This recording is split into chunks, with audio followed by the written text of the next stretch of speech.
saying to Jesus this morning, you know, even the advent of technology has just assisted everyone in the West, especially to be able to distract from discomfort. That's what, because you don't actually receive comfort, but you just distract from discomfort. Yeah, I feel the majority of Earth is just focused primarily on their primary love is comfort. They love comfort more than they love people. Their personal comfort. Almost all of you love your personal comfort more than you love people. It's a common failing of most people that their personal, particularly their emotional comfort and their spiritual comfort comes first. You know, like so what that means is that any time you feel a little bit emotionally uncomfortable or spiritually uncomfortable, the average person distracts themselves from it, gets angry about it, is resistive, tries to ignore it, tries to get somebody else to fix it. And in those places, we're very unloving to others, but most of us don't consider that because we're more worried when we're not comfortable. So the average person on Earth, and this is why you get angry with your partners and your friends and your acquaintances and people down the street, and you know, because fundamentally you love your comfort more than you love them. Does that make sense?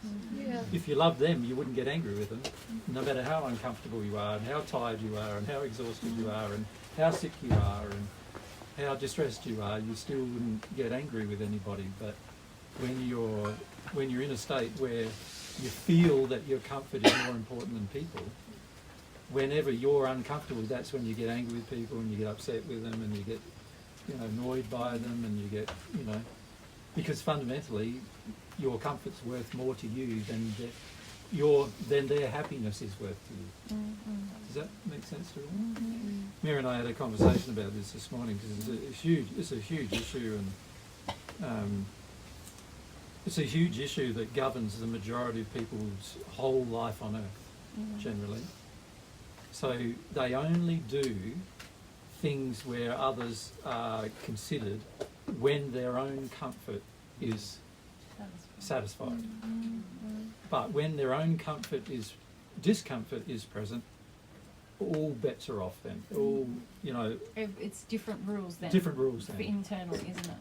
Yeah. Like, I've got to do anything I can do to get that comfort or Back. sense of comfort, because it's not true comfort, is it? Yeah, or distract myself from the discomfort. And I can break a lot more moral laws than I would normally if I was just going uncomfortable. Yeah. And it's that lack of internal sense of ethics that causes most people's poor moral condition. You know. And you see it in so many areas worldwide. It's just every day, every person interactions with other people generally are not based upon loving the person, they're based upon whether that person makes you comfortable. You know, like, and if they make you comfortable, then you'll enjoy their company more generally and spend more time with them and maybe approve of them or accept them. But if they make you more uncomfortable, the average person's level of hatred towards a person that makes them uncomfortable just increases over time, until you're prepared to even kill them, you know. And if you look at the reason why abortions occur, it's all because of discomfort. Yeah. So the average person on Earth is willing to murder a child just for the sake of their own comfort. The whole movement that says that you know, women have the right to choose about abortion is all about women's right to be comfortable. Not have to face. I just think of practical examples. Yep. Like not have to face like that. You might. Well, there's emotional, isn't there? Emotional discomfort. Like you might not have a partner, or they might not want it, or you just might want to get on with your life. And have a career, or you don't want to be bound to your partner, or A you don't lot want to of look after women a who've child. had You want the abortions approval of your cite partner. I don't want to be bound to the father forever. Yeah. So it's nothing to do with the child ever, is it? I don't want to be reminded. Yeah. Yeah, the conception, Yeah. whatever Yeah. that is. Yeah. Of the choice. Yeah. Don't have the emotional or financial resources to support a child. There's so many so-called justifications, but they're all revolving around comfort. Yeah. Not getting much sleep for a few Yeah, months. even that. Yeah. Resolving around. Losing your boobs. Yeah. Or your vagina. Your vagina. Yeah. Not wanting your vagina to be compromised because you want to have the man have sex with you. Or Yeah. only having your body pregnant for 9 months. Yeah. Down the Yeah. way. That's right. It's actually That's right.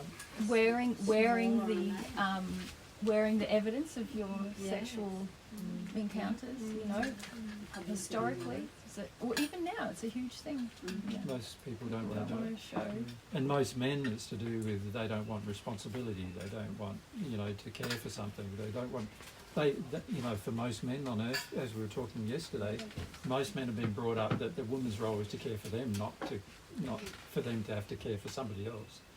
So, most men have the attitude that, get rid of the child because the child's going to interfere with the woman caring for me.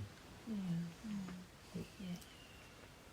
And to clarify the difference between like emotional discomfort and spiritual discomfort, emotional discomfort I can feel like that's my feelings, but a spiritual discomfort is because they're the areas I don't want to love or I don't want to Yeah, that challenge your belief systems.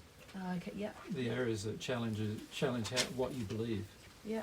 So an example of that with abortion is if you believe that the child is a child from the time they're conceived, Yeah. then the abortion would be very, very difficult to do, right? And if you knew the amount of difficult things that are going to face that child when it's aborted in the spirit world, and you knew the truth of that, and you believed it, then it would be very, very difficult for you to consider an abortion at all. But what we can do instead is just change our belief and go, oh, they're not a child yet, they're not a baby yet, there's no soul attached yet. Oh, they'd be better off in the spirit world. They'd be happier there than with me or whatever. And all of these beliefs are spiritual beliefs that cause a person to make the decision. Does that make sense? Hello? And they're not just emotions, they're spiritual beliefs. They're beliefs that justify the decision, false beliefs that justify your decisions to be unloving. Because you then can go, well, it's not unloving. Yeah. You can tell yourself it's not unloving. So if you tell yourself that the child's not really a child until it's born, then getting rid of it before it's born, you can say to yourself, I'm not being unloving doing it. Yeah. Right? Or you can tell yourself that they'd be happier in the spirit world, then you can consider getting rid of them through a terribly traumatic process, physically process. You can consider doing that because they'll be better off there rather than here. And your false beliefs often cause you to make very, very bad, unloving decisions. In fact, the majority of your bad decisions in your life have been based on beliefs, Yeah. not just emotions. Yeah. That makes sense? Yeah. So that is sort of an example of like how the addiction to comfort can cause a person to murder without, and then reframe it and call it benefiting the child. Yeah. Do you know what I mean? Yes.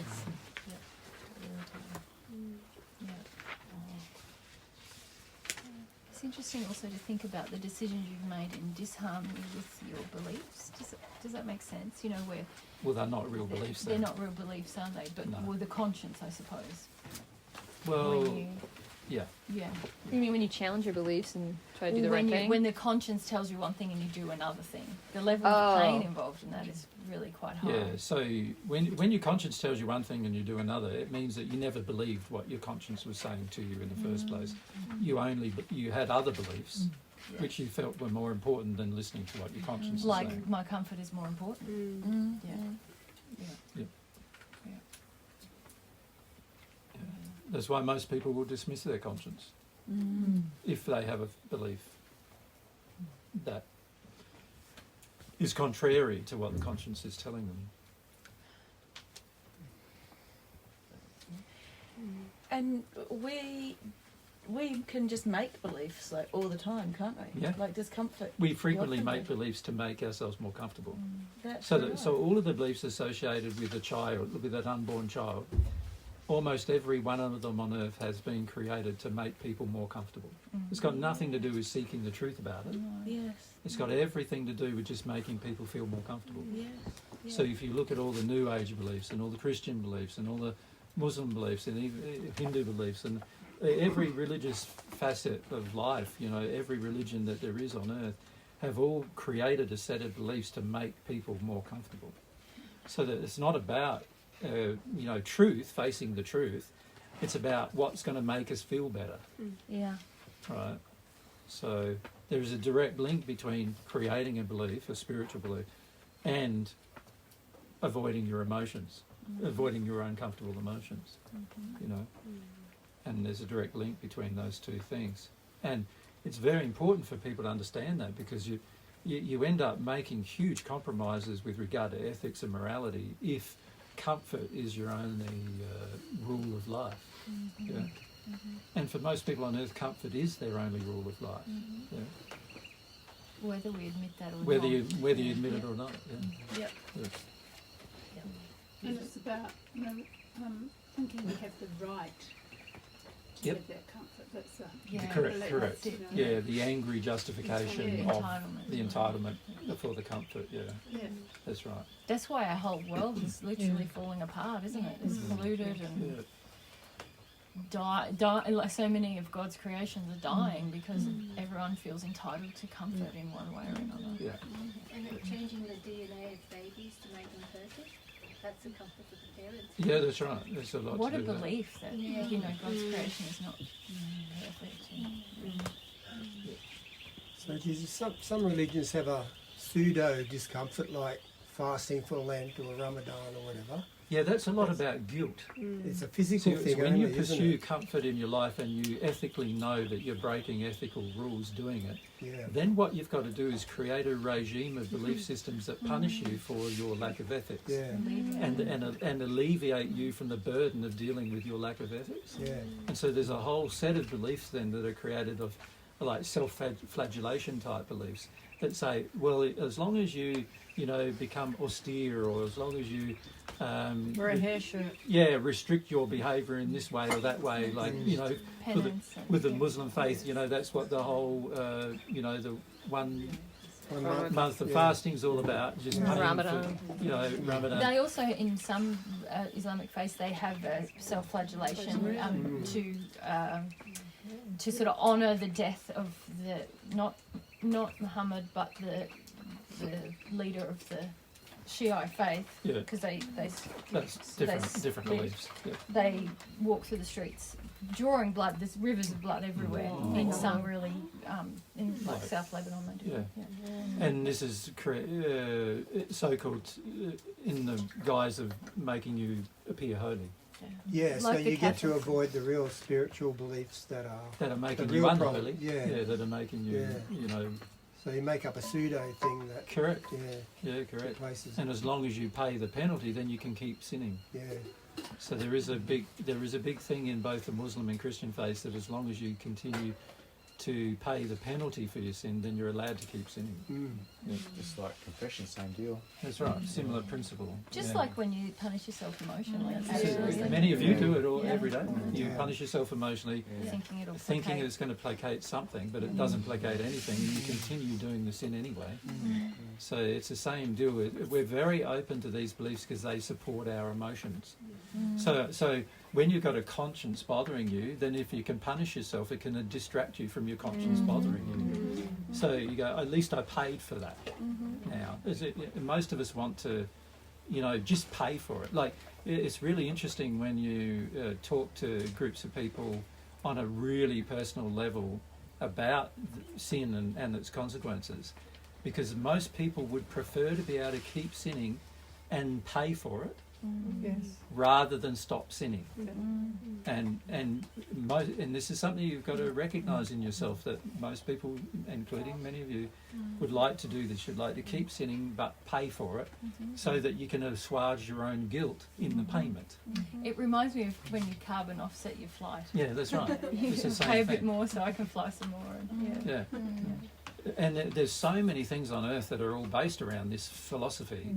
Do something bad, but as long as you pay for it, you can keep doing it. Yeah?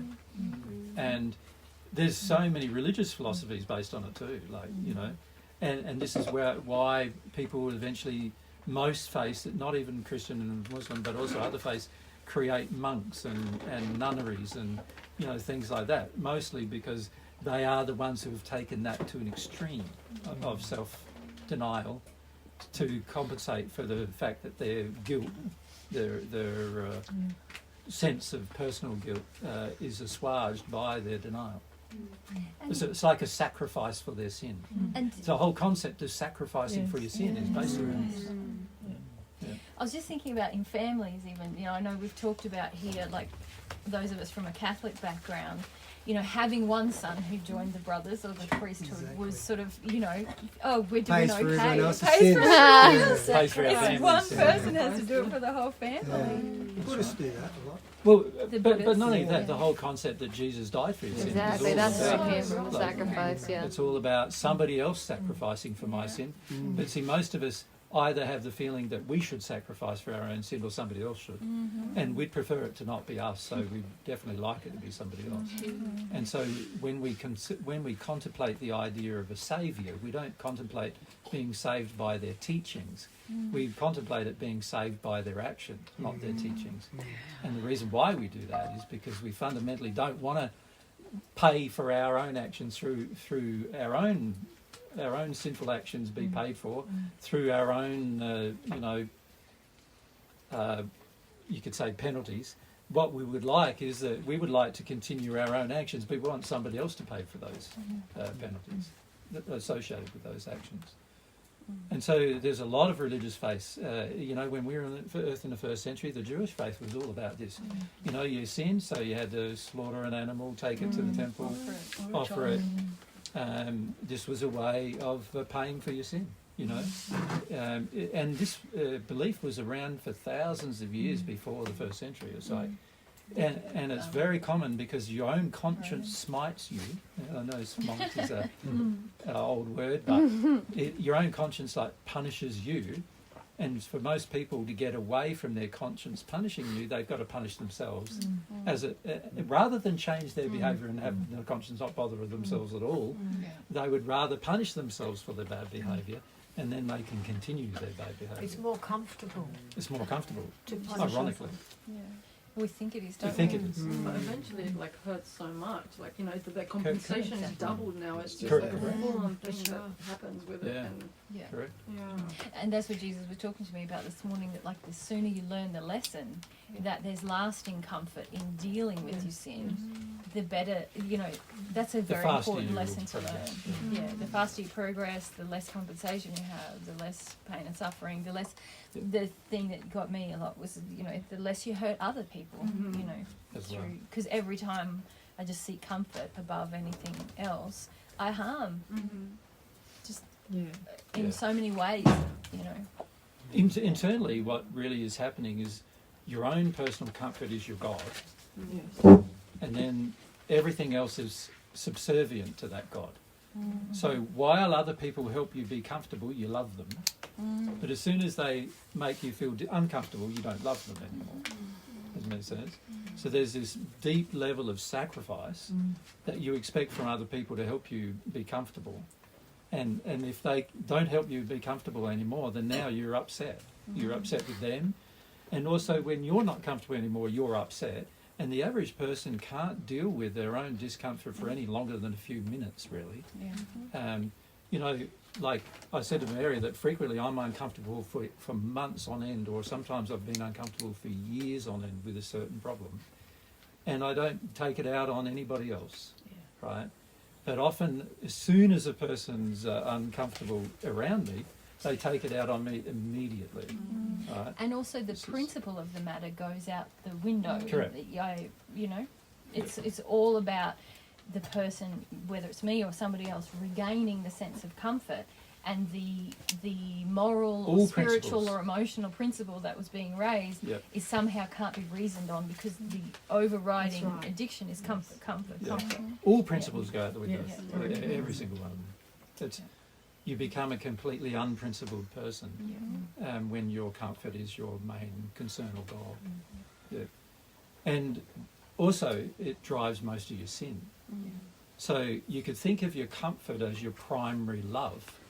You're sort of in love with comfort. And so I find it funny when people say, oh, I'm really in love with that guy or that girl or whatever. And I go, no, you're not. You're just in love with your own comfort, man. Because it's like, as soon as that person tries to make you feel, made you feel uncomfortable, you don't like them anymore, you know what I mean? You're angry with them and upset with them and annoyed with them and yelling at them and want to punish them and all sorts of things.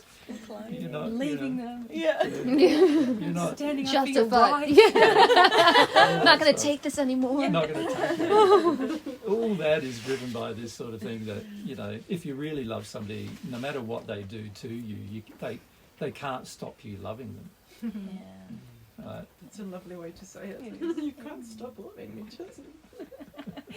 Sandy, you can be crappy as anything. You can't stop me loving you. It's such a lovely way to think about it in reverse rather than get like all. That's right. Yeah, like hate the person for their injuries, really. You know, Yeah. on your own. For your own. Yeah, the way their injuries or even sometimes their love triggers your discomfort. Yeah. That's something we were talking about this morning. Like sometimes when Jesus has been really affectionate with me, it triggers so much discomfort in me that I can be cranky.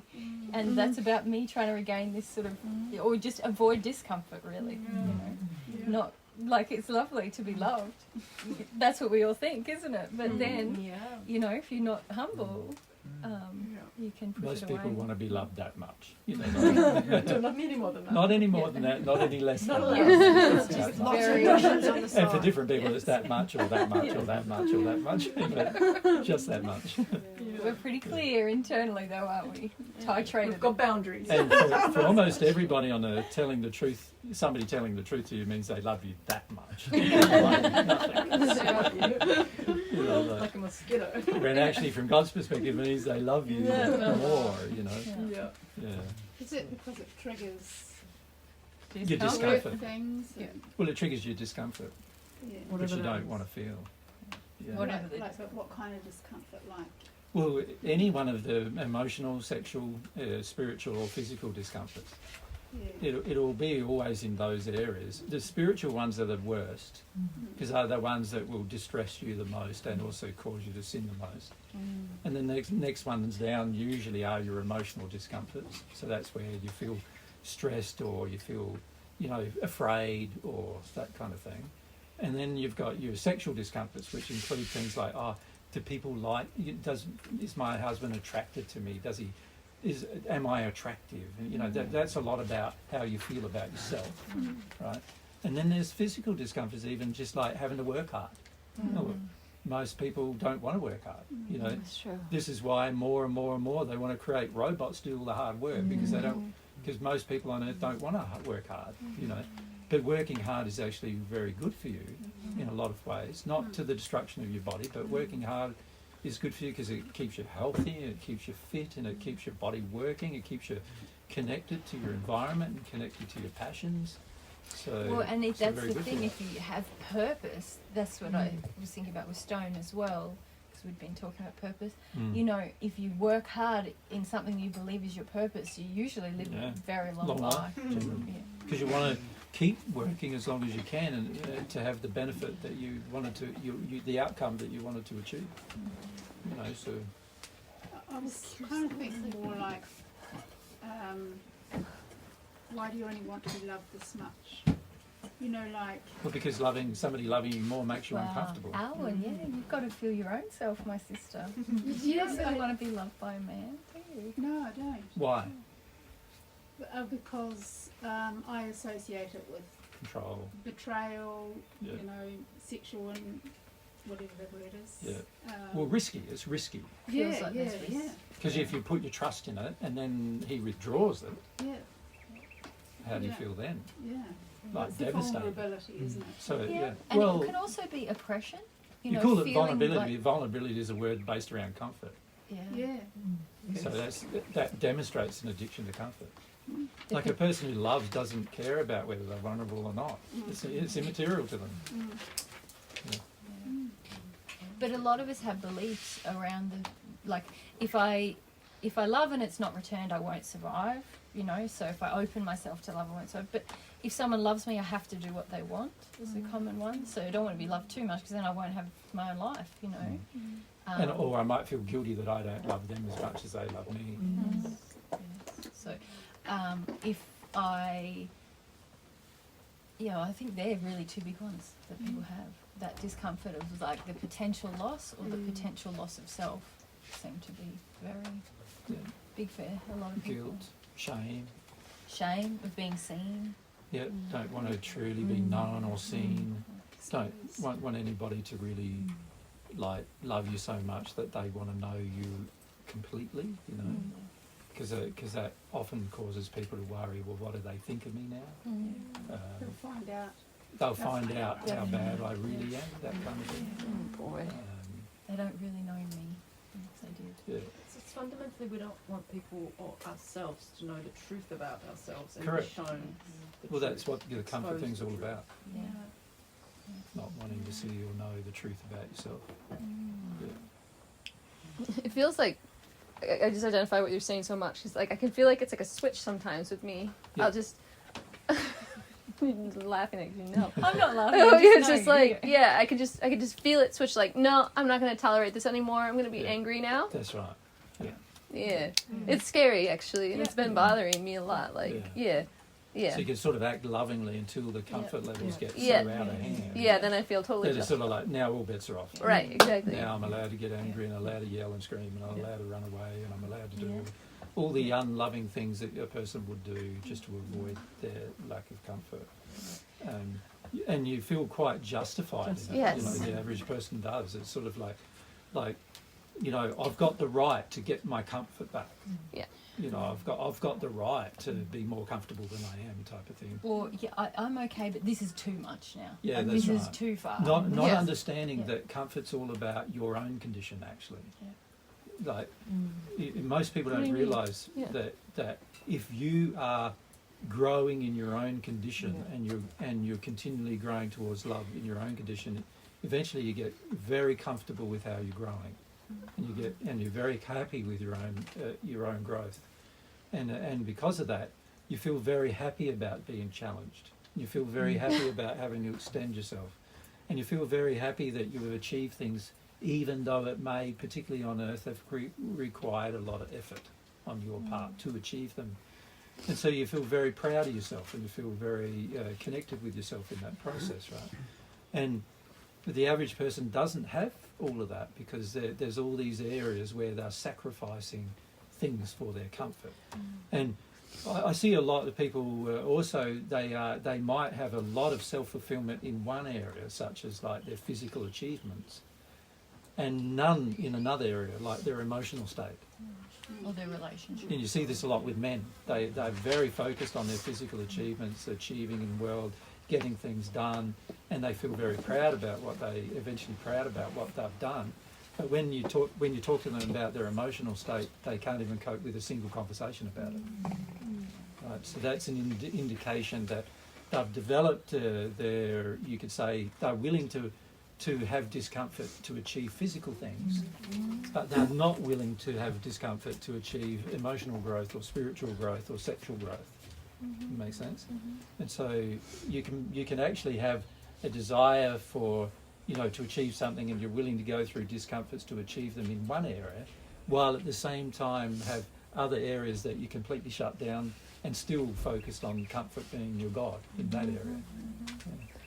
Yeah, because there is a lot of encouragement in society with your career to get out of your comfort zone. Yes. Like people can understand But the that's benefit. only on the physical Exactly. side. Yeah. Well, it also feeds your addictions, you see.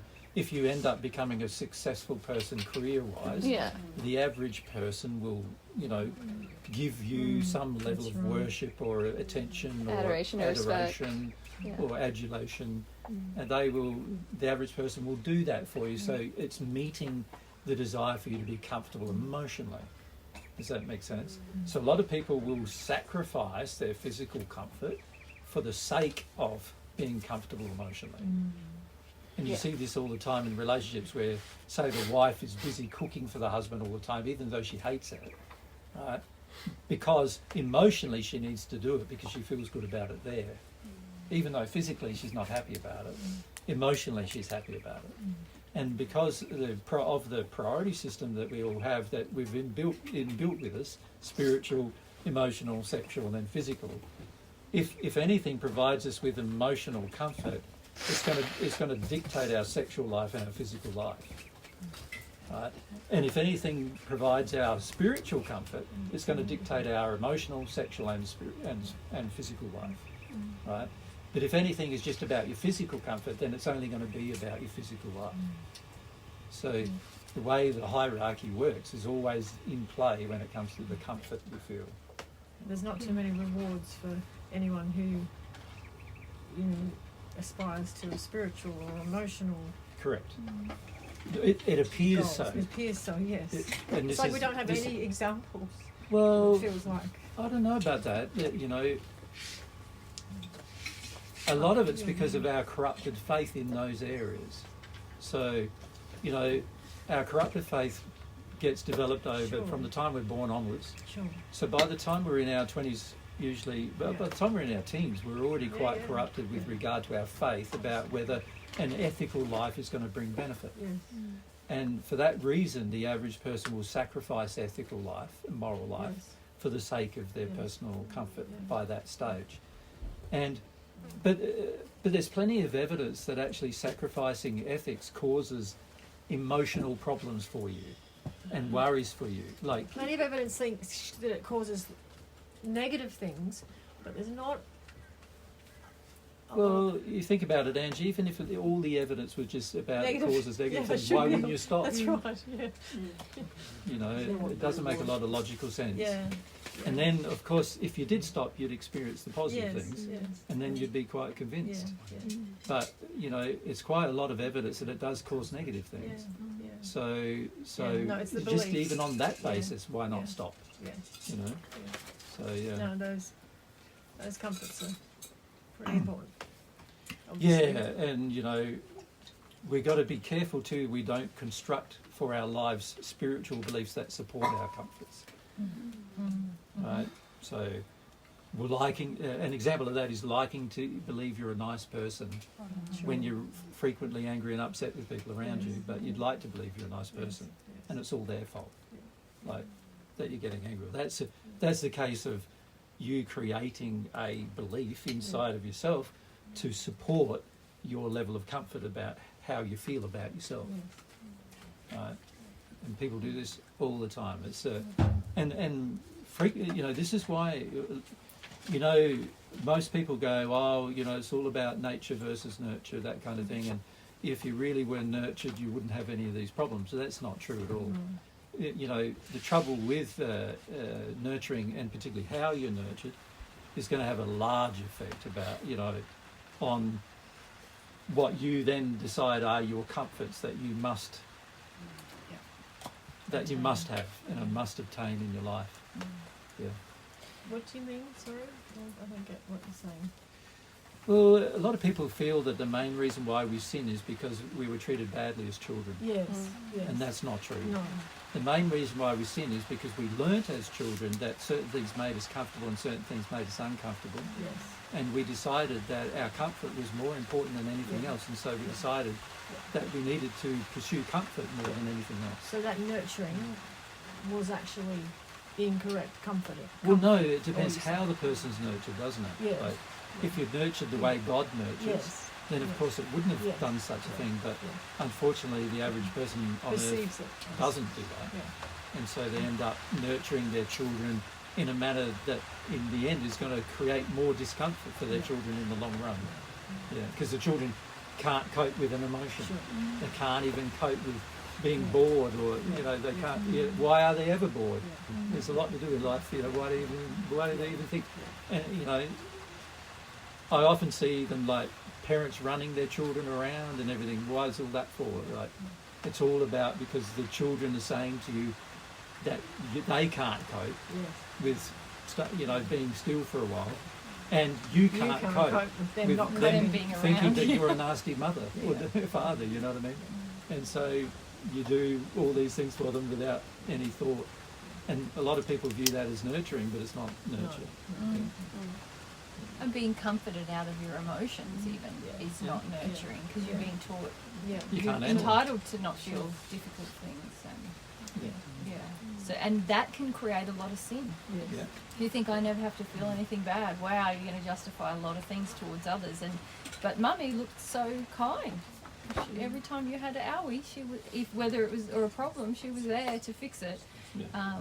And so it wasn't like you were being sexually abused or something, but you were being taught you're entitled to avoid discomfort.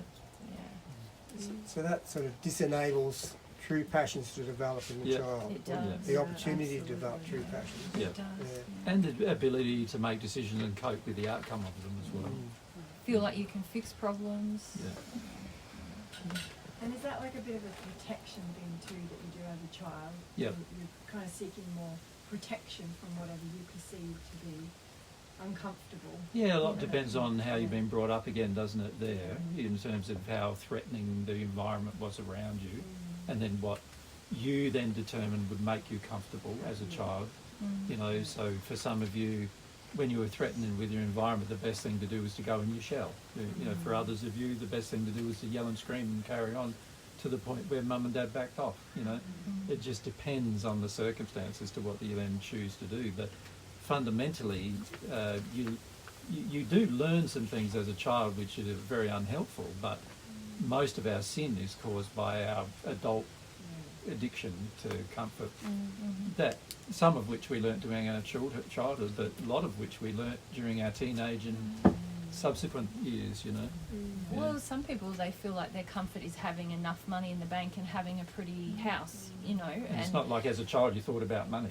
No, but you've equated that with something now that creates comfort for you, and that you're willing to sacrifice a lot of morality in order to get them or to keep those things. Yeah. Some people don't care about houses, they care about having a codependent relationship or having freedom, quote unquote freedom, to do whatever they want whenever they want. They think that makes them comfortable.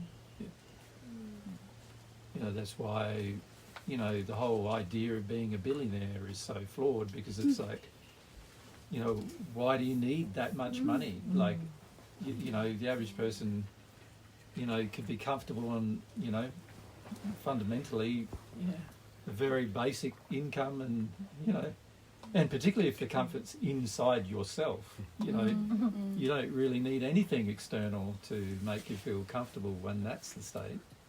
And this is why I was saying to Mary this morning that, you know, quite often she's uncomfortable in group settings and I'm not. Like, if the comfort's inside of you, you know, it doesn't matter what crap people are projecting at you and how angry they are, and you can feel how angry they are, but it still doesn't change, like, how you feel about yourself, because you're comfortable. Or your moral Or actions. your moral actions, or whether you're being ethical or not, right? It, you know, all those things are all based around, like, fundamentally, I'm not comfortable if I can feel that you're upset with me, type of thing. And the only time I'm uncomfortable is if my conscience is saying to me, I've done the wrong thing, then I'm uncomfortable and I need to fix it. But my first goal isn't to make myself comfortable. The first goal is to fix it.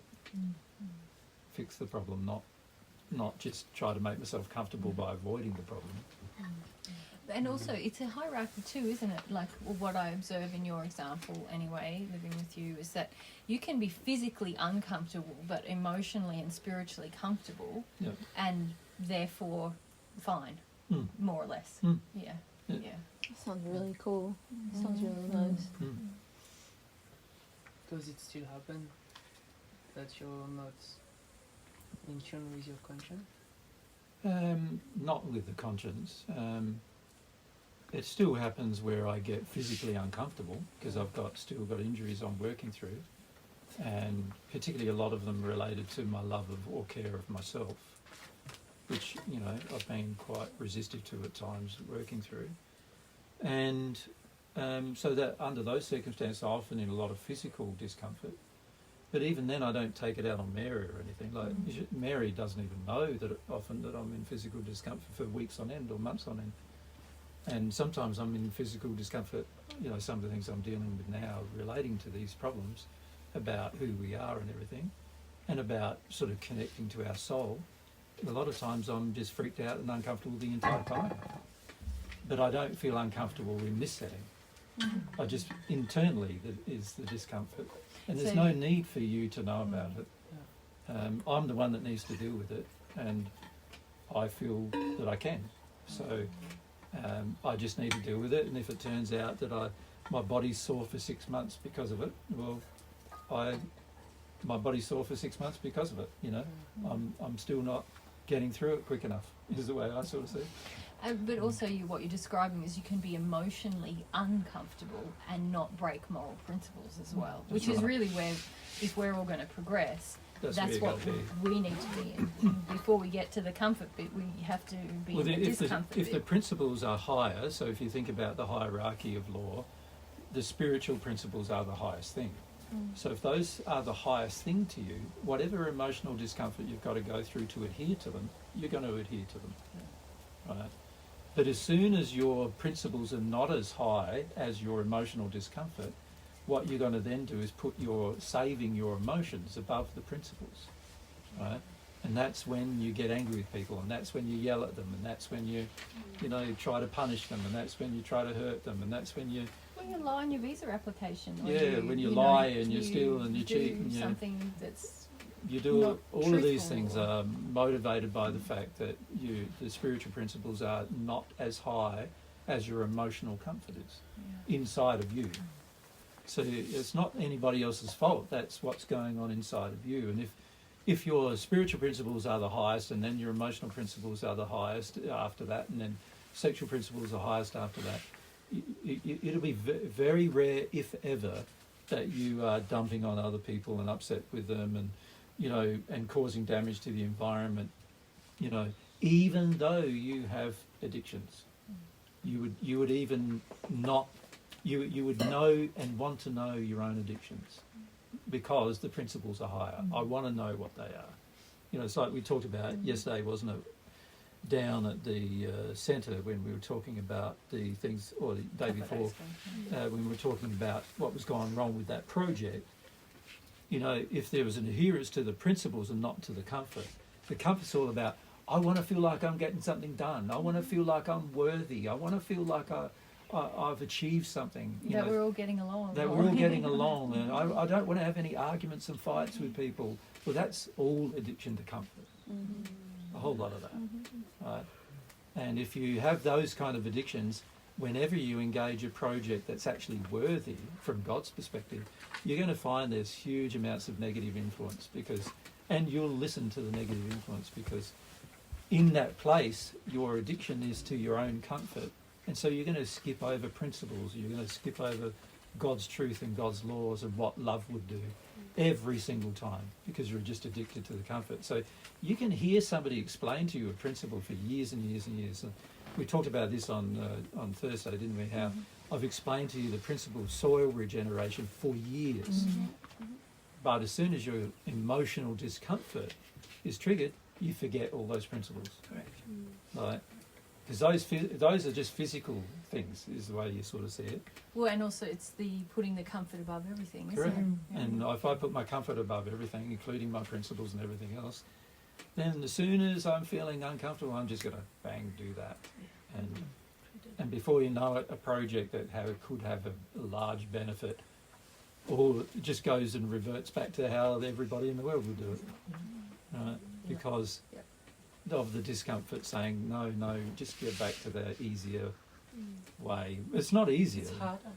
It's harder, but your illusion is that it's easier. Because we're addicted to getting something from it, so the work feels like we're doing something, but we're actually undoing all the good things that could have happened if we just focused on the... Correct. And it's exactly the same with the sin. Like when you seek the comfort, the so-called comfort, you think, oh, this is a good thing for me.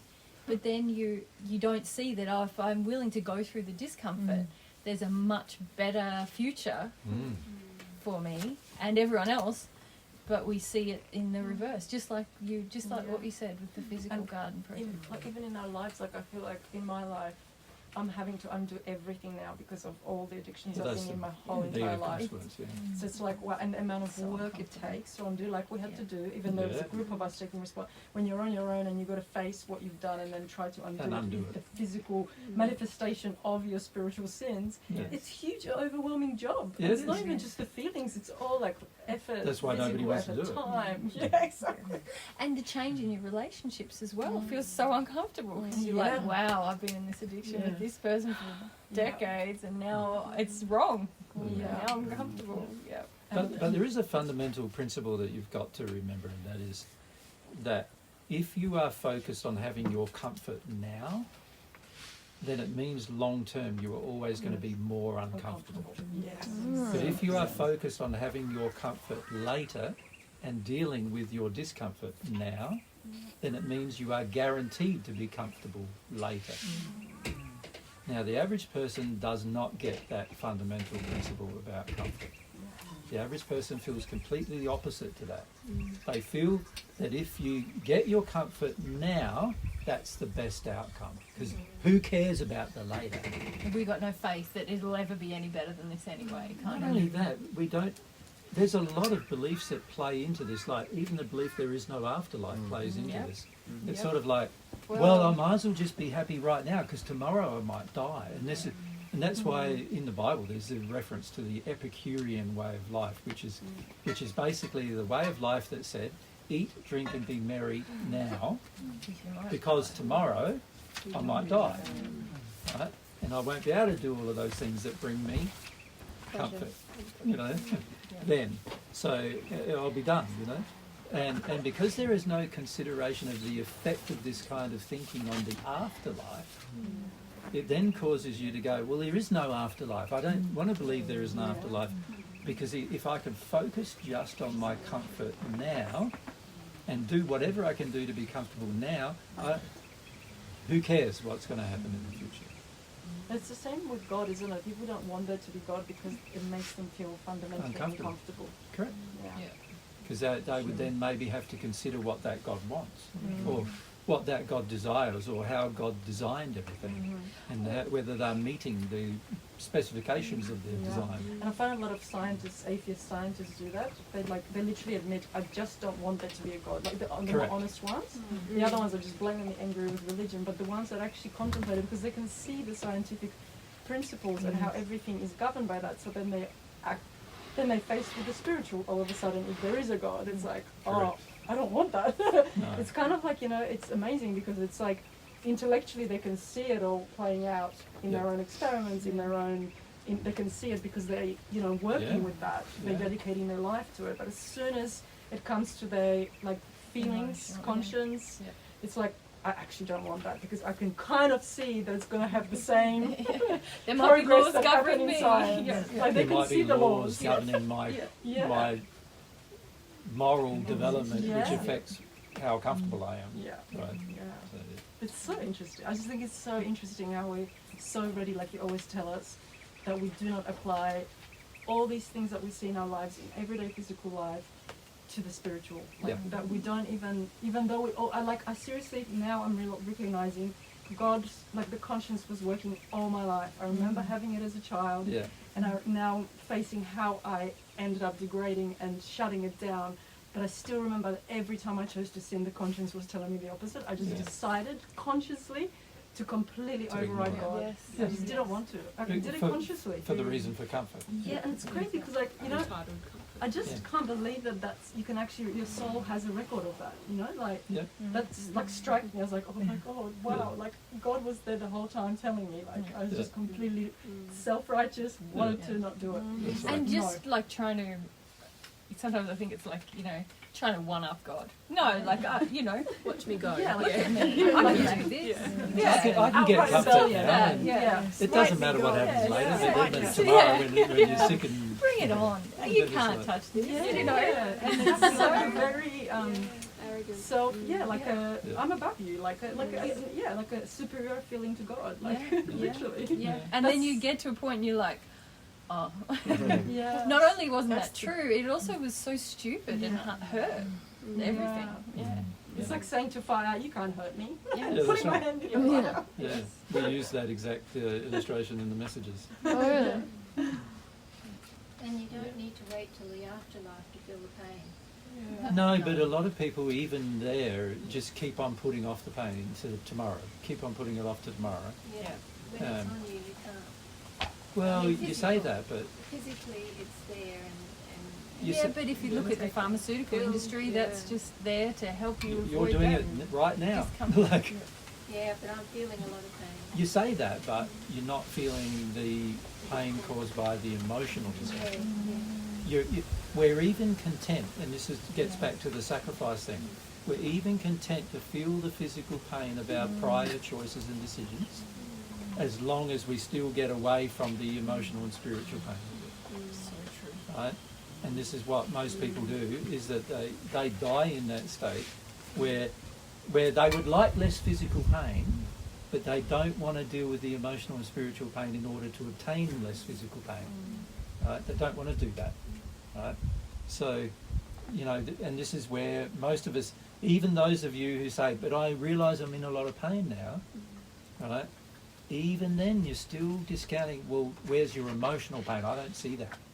I don't see the spiritual pain, you're going through that. What I see is you're still seeking comfort there in that, right? And this attitude about comfort that I just illustrated earlier, the fundamental principle, has to be applied to every area in the hierarchy, not just to your physical sense, right? So sure, you can apply it to your physical senses, and many of you already are trying to apply it to your physical senses. An example of that is when you were a teenager, you could eat what you wanted. But by the time you're 40, you're not eating what you wanted anymore, because you know that some of those things weren't good for you and they make you fat, or they make you sick, or whatever. And particularly when it comes to things like drugs and alcohol, they make you real sick and bad. And so a lot of times this is why people, when they get older, give up those things that they easily did when they were in their teens and 20s, right? Because they now have realised that, certain physical things do cause me more long-term discomfort physically, and so what I'm going to do is stop those things. But when it comes to the emotional state and the sexual state and the spiritual state of the person, it is very rare they do that. Very rare. And it's important that you do it, but it's also very rare a person that does it. Right? And this is why, for most people, when they pass into the spirit world, that's when they start having to address these issues. Because the difference between here and the spirit world is you might be uncomfortable in the spirit world, but you're not going to be able to alleviate the discomfort. There's no avoidance anymore. There's no way you can avoid it. Like, the people in the hells are an extreme amount of physical, emotional, sexual and spiritual pain. And the only thing that's stopping them from actually letting themselves feel it is their level of stoicism fighting it. And that's it. The rest of the time, they're just in pain all the time. And it's just their level of stoicism trying to avoid it that keeps them going. Make sense? Yeah. Here, you can do a lot of things to avoid it. You can surround yourself with nice surroundings. You can go, I'm really sore now and tired and everything. I need a relaxation down on the beach, or I'm really bored now. I need to go to a party, and then you can arrange it all. But in the spirit world, you're really bored. You're not going to any party. Unless you are earthbound, and that's where you get the additional. Even then, you go to the party. You might try to go to the earth party, but you're not a part of it. So it's never satisfying. So you feel drawn to go there, but it doesn't satisfy you anymore because you're not there physically. So, and this is to remind you, all these things that happen spiritually are to remind you that, no, if you put a priority on dealing with your discomfort first, in other words, feeling your discomfort first, then later you have the option of being comfortable once the discomfort is gone. Right? But most of us on earth don't have that faith. There's just a feeling like, no, I'm going to continue in this effort of avoidance for as long as I can, hard as I can. And so in the end what that means is that your desire to avoid your discomfort has now become your God. And it's also become what you love the most. You don't love people anymore. You don't love your partner anymore. You don't love your children anymore. You just don't. You're not going to be able to love them because your own comfort is more important. Right? And until your own comfort is something that you just sort of feel like, well, I'm uncomfortable, so I need to go through it. And it's important that I do that now, today. Not tomorrow, not tonight, not next week, not next month, not next year, today. So there's no such thing as breaking down all the barriers you put there. It's just the desires missing, isn't it? Well, you could say all your barriers are all of the belief systems you've created But you got so that you don't have a desire to do it. yeah. So you do have to break them down, yeah. but if you desire to discomfort rather than comfort, and a recognition that you could actually embrace your discomfort and work your way through it rapidly, then can you see you wouldn't be any longer, you'd be very focused on finding your false beliefs and dealing with them emotionally, right? It would become, like I said, was it yesterday I talked about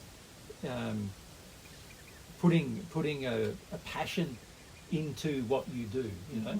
It would become your primary passion. Your primary passion would not be build a house, you know, get a new car, get a new job, you know, have a good relationship, none of that.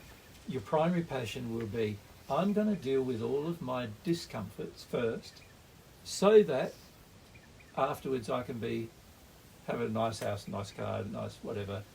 Like, down the track those things might come to you. But if they're your focus, you're going to do a lot of sin in the meantime.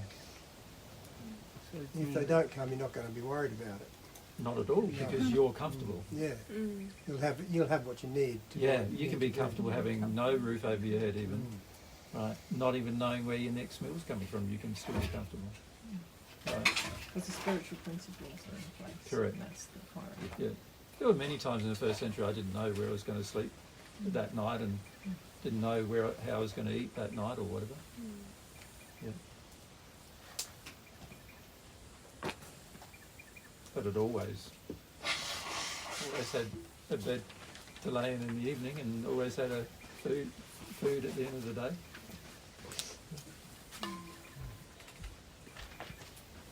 That's why I gave that illustration about the sparrow. You know? Which, the sparrow? Yeah, you know, I said. The birds? Sorry. The big birds, the sparrow? Yeah, I said, you know, if God, you know, God feeds the birds of the heavens. They don't plan, they don't store, they don't build storehouses, and they don't have plans, and they don't have homes to roost in generally. They might make a nest when they are, you know, procreating, but even then, after then, generally they don't, you know. And they still, God knows when one of them passes, God knows when one of them dies. Like, and if they all can live, like, what do you think God feels about the pinnacle of his creation? So they're on the low end scale of his creation, and you're the pinnacle of his creation. What do you think God feels about caring for you, you know? And what I found in my first century experience is that it didn't matter what money you had or not had, or, you know, in the end, wealth is not a state of physical state. It's a state of the soul, you know. Yeah. That's the real wealth, isn't it? Yeah. So it's like a lack of,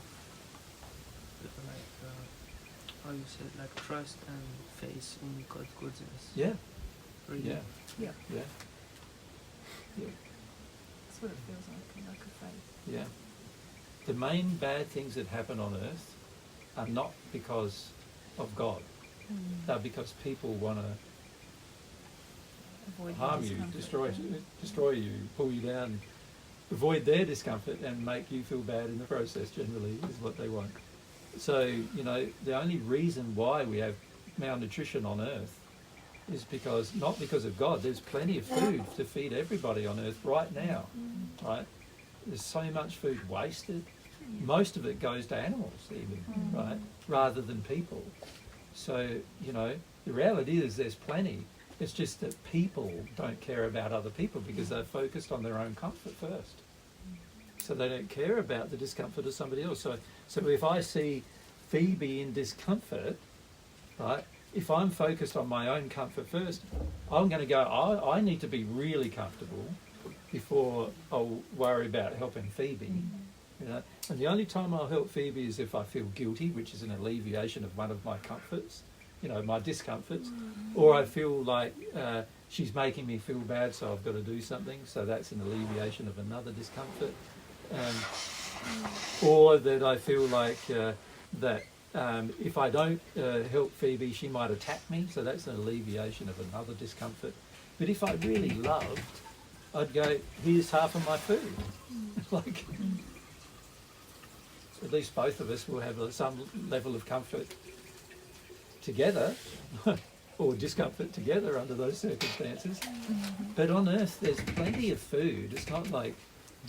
Gosh, the problem is most of the West has got too much of it. You're all trying to not eat it. Yeah, and we're all getting fat. Like, you know, you look at the so-called, you know, affluent societies of the Earth, and, you know, nearly 50% of them now are viewed as obese. There's plenty of stuff. There's just... America. It's just like the reason why it's not happening is because our discomforts are more important. Alleviating our own discomfort is more important than caring for others' comfort. Even the discomfort of having an ugly banana. Yeah. Get thrown out. Yeah. Like, Yeah. And a non-symmetrical tomato. They have those odd, the ugly odd fruit, the ugly fruit. So avoiding our discomfort drives us to create false spiritual beliefs, like I should have to help somebody. It's you know, not quite that simple, Alan, because a lot of times your false spiritual beliefs create your desire to avoid. So the two are sort of hand in hand together. If you think of every discomfort that you have, they're all created by something that's false, right? So you could say truth in the end is the thing that's going to sort it all out for you, but you've got to also see that there are areas of your life where you don't want to know the truth. And for most people, physically, they would like to know the truth. Like, you know, you have to know the truth physically to get some things done. Like, if an example of that is if you want to talk to me on the phone, you're going to have to use a phone, and so you're going to have to learn how to use it. So you overcome your discomfort with your mobile phone, and you call me, right? Because you wanted the outcome of talking to me more than you wanted to live in your discomfort, right? If you want some food, you'll do the same thing. If you find it uncomfortable going to the shop and uncomfortable cultivating the land, then you'll overcome that discomfort in order to produce some food for yourself. Because you get to the point where the discomfort of starvation is worse than the discomfort of having to do the work, right? But when it comes to spiritual, emotional, and sexual issues, most people don't think the same way. What they think then is that, no, I should be able to get my comforts all the time, no matter what. Right? I'm just thinking of like abortions, which I've had. Yep. And around the whole choice issue is people creating this idea that it's not really a child, it's not really a person, this is my spiritual belief, and therefore I can do what I want. I can just choose this way because that's what I believe spiritually. And you've got to sort of ask yourself what came first, the chicken or the egg there, right? Yeah. Can't you? Like, so did you create that spiritual belief so it would let you have an abortion? Yeah. Or did you have an abortion because you had that spiritual belief? And then also hooking into a whole group of others who've already been there And they persuade you as well. Like, Well, they can't persuade you to do something that you don't agree yes, with. that's true. So Sometimes you hook into them so you can Justify it. Yeah. that's right. So you want them to tell you it's okay. Yeah. So that's an example of an emotional desire. I want all of you to agree that an abortion is good because then I can have one, right? Even though my conscience is telling it's not good, I want all of you to agree with, the fact that it is, so that I'm alleviated from the burden of my own conscience. Right? So what comes first there? Is it the belief, like that it's allowed, or is it the alleviation of your own, your own conscience mechanism? Yeah. It's hard to determine sometimes, isn't it? Which one would come first, depending, and it does depend on a lot of circumstances. So some of them do come from your childhood, but for many of you who had an abortion, you never thought of that in your childhood, and nobody around you ever had one in your childhood. So, sorry, that you knew of, yeah. They might have, but nobody ever talked about it, so you never knew. So there it has to have been some kind of thing inside of oneself that developed over time to actually establish that belief that it was okay. And fundamentally, if you feel that your comfort is more important than anything else, you will create all sorts of beliefs to satisfy that one feeling that you have. And and then what happened with me was, my conscience started to get, and then I started to get really upset, and as time went on, and I had another one, and until I just, my conscience finally got to me, but it took a long time. But a lot of people even then go, the way I can avoid my conscience there is just not have sex anymore, or I'll just not have a man in my life anymore. Or just have my tubes tied, or get addicted to rage, or get addicted to a substance. A lot of women get addicted to rage to avoid their conscience, don't they? Yeah. So there's a lot of things you can do to create beliefs that support the avoidance of your discomfort. I don't think I've ever met a woman who had an abortion and it was about whether or not the child was a child or not. It never comes up. It's never mentioned, really. No. It maybe they use it as a justification. But when you really feel that woman or when she's talking about it, it's never about that. It's never like, well, it's a person, so I can't, or it's not a person, so it doesn't matter. It's like, I can't deal with this thing, so I have to. So I can't deal with my discomfort, so I have to. Is really the underlying motivation.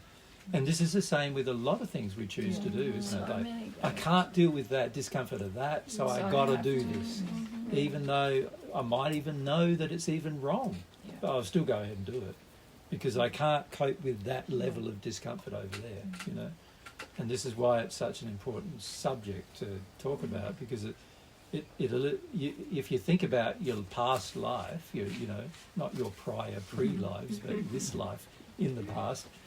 If you think about it, how many times have you made decisions just based on comfort? Every day. What decisions didn't you? You think about your life, the ones you made that weren't based around comfort stand out so much because they were like, wow, I really went there on a principle, didn't I? And that was a thing and big thing in my life. It wasn't like, oh, that's every day. It was like, that's wow, I had to really decide there. Whereas we make decisions all the time we don't even see as decisions because it's just comfort. And whatever we perceive comfort to be, because it's different for everybody. That's how we can all have these diverse lives, but actually we're all seeking the one kind of thing. So chasing a passion can be chasing a comfort. Oftentimes, yes. Yeah, it can be. You see this a lot, like particularly with men who work hard, for example, so, workaholic type feelings. You also see it with the desperate need for a woman to be a mother, things like that. These are all often driven by certain things that they believe are going to make them feel more comfortable. And frequently even what you could classify as a pure desire. So for example, you could have a pure desire to have a child, but I haven't seen it very often because for the most part, most people have children not in the pure desire, but in a desire to be have a certain level of comfort in their life. And a lot of people go, but having children isn't very comfortable. But see, a lot of people have people who do feel that having children will make them more comfortable, feel that they don't have a function in life without having a child. They feel like they have a purpose. They feel like it gives their lineage a future. That, you know, so there's all these all these masculinity or discomforts. whatever. Yes, You know? yes. Yeah, That sort of thing. that's right. An expression of my masculinity or femininity. There's all these discomforts they're avoiding, and then they choose to do it because of those. It's very rare to see a person choose to do it just because they want to love a child. You know, many people do it because they want the child to love them. Some people So- even say that sort of proudly, don't they? Yeah. I had children because I wanted someone who would love me, Or take care of me when I'm old. and take care of stuff. me when I'm old. You know, I needed a family to feel valid. You know, those kind of things. So it's rare on earth that you see somebody actually pursuing a goal that does obviously cause them a lot of discomfort, but they pursue the goal because they want the outcome. In a loving manner, want the outcome. Yeah. So it's rare to see that. It's more common to see that most people pursue something zealously for the sake of alleviating certain discomforts or feeling that they will get more comfortable doing it. So an example of that is, why does a person become a politician, or why does Elon Musk have so much money, so much money and power? Like because power makes them comfortable, and not having power makes them uncomfortable. You know, and fundamentally, most of his decisions are based around that. That's one of the primary reasons why most people don't understand you, darling.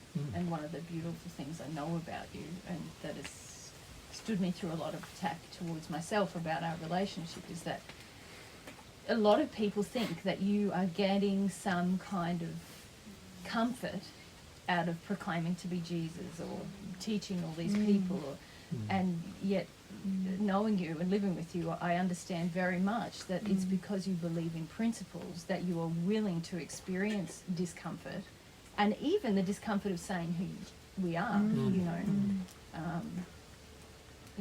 But I see it all the time. People can't, because they can't understand it in themselves, that idea of going through discomfort for principle. They're always looking for what's his angle, you know, what's he getting out of this? There's something, you know.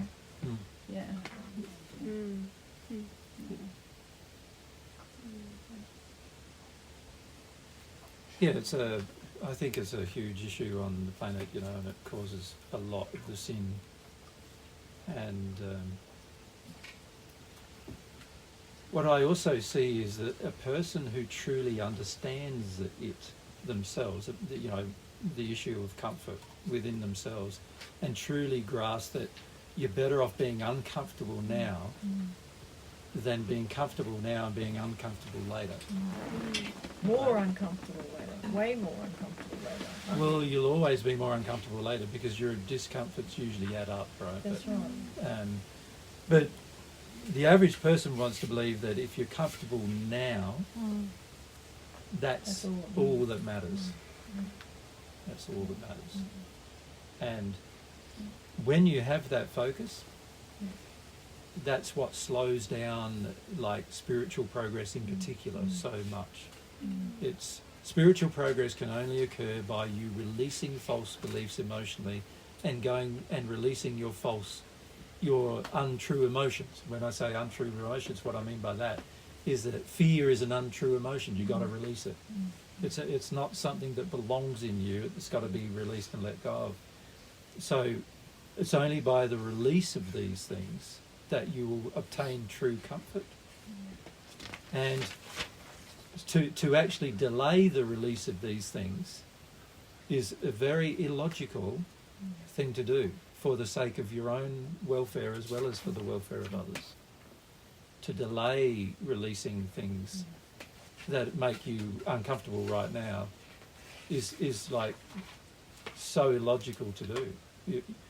It's far better to decide whatever discomfort I've got to go through now, I'm just going to adhere to the principles. And eventually, if I go through all of the discomforts doing that, I'll end up with no discomfort doing that. And then I won't have to pay the penalty of all of the bad things that I did breaking the principles. Right? Because I wouldn't have done them. Because I adhered to the principles no matter what. So, and you'll also come out of that feeling like happy that you didn't have to then go through a whole heap of trauma that breaking the principles created or would create. Yeah. Would it just make you also not feel like you wouldn't even? I just feel like what it'd be like if you felt that. Like, would it not even be that you're even considering that as discomfort? That whatever you got to go through, it would be just like almost like, I'm so glad I've chosen that. Yeah, the way I feel, Sandy, is relief. Yeah. Every time I go through things, I don't feel uncomfortable. I feel relieved. It's so lovely. And also, it's a permanent relief. Yeah. It's not like a relief today and then gets back again tomorrow. You know? Like we've been, Yeah, it's a permanent relief. The trouble with delaying discomfort is tomorrow it's going to be there again.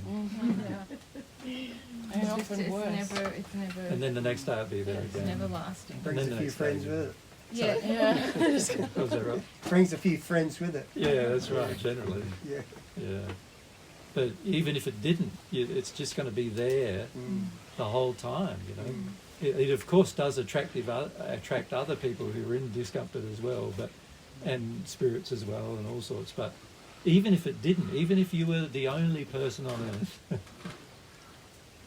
why would you want it tomorrow as well? Like, it doesn't make much sense to me that a person would do that, you know. So once in my 30s I understood that I could alleviate my discomfort, I'm going, why would I delay it? Like, it doesn't make any sense to not go through my discomfort now if it means that I'm going to be able to have less of it later. Like, all I'm doing otherwise is I'm carrying forward today into tomorrow. Like, this is what I meant in the first century when I said, you know, each day's anxieties should be left for the day. Right? When you do the opposite of that, when you avoid today's anxieties, not face them and avoid them, you're guaranteed you're going to have them tomorrow.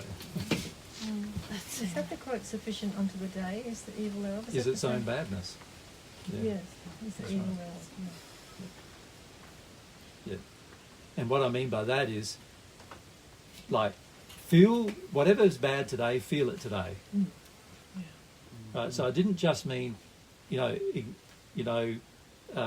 plan for tomorrow's badness as well. What I meant was, just feel the bad stuff happening today. Today is the evil today. Yeah. Matthew 6:34. That is. That's right. Is the evil today. Thank you. Sufficient unto the day is the evil thereof. Evil thereof. Yeah. The New World Translation says it better. Does it? Which one? The New World Translation says it much better. It was Mary just I gets that. like the old one.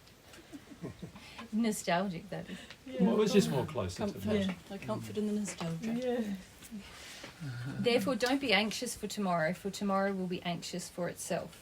Each day's own evil is sufficient. That's pretty clear. I do kind of feel that way, that like God gives me little opportunities every day to deal with stuff. Yeah. It's not like He doesn't give me the whole fucking He wants shebang you to. every day. That's Yeah, right. he Like wants He's you like, to. here's a little bit to nibble off, and if Yeah. you want, I'm not saying I take those opportunities Yeah. very much, but like I can see that He's every day, Generous. Yeah. every That- day. I That's can one do of it. God's plans for you. That's right. One of God's plans for you is to create enough of the evil that you've stored inside of you getting triggered today as He possibly can. Yeah. Step by step. The law is also governed to do that as well. So God created laws to make sure that today, whatever evil you have inside of you, whatever sins you have inside of you, are triggered to some extent. because then you won't have them tomorrow. It's really nice. It is so nice, and sometimes it feels like to me that part of the bloody hardest thing that I've had to do, and I'm not finished doing, but I'm at least, is coming to work with God, not against God. Yeah. Like, just thank you. I say thank you more than fuck you now. So that's inspiring. Like, wow, I feel the love in it, I suppose, rather than feeling that it's somehow harming me. God doesn't want you to avoid your, pain today, because He knows that means you're definitely going to have it tomorrow. You get angrier and angrier. Well, generally, anything stored it just grows, doesn't it? It's like so. When you let it go, then it's let go. Then it can dissipate. Yep. But if you store it, then it generally will grow. And also, the attractions are such that God's trying to help you trigger it every day. So, and the law is attempting to trigger it every day. So you're just going to get triggered again tomorrow. You're just going to get, influenced into the same state you were today tomorrow, right? Through the law. So once you understand the full consequence of avoiding the discomfort today, then you feel like, well, why would I want to do that for? It just makes my life harder tomorrow,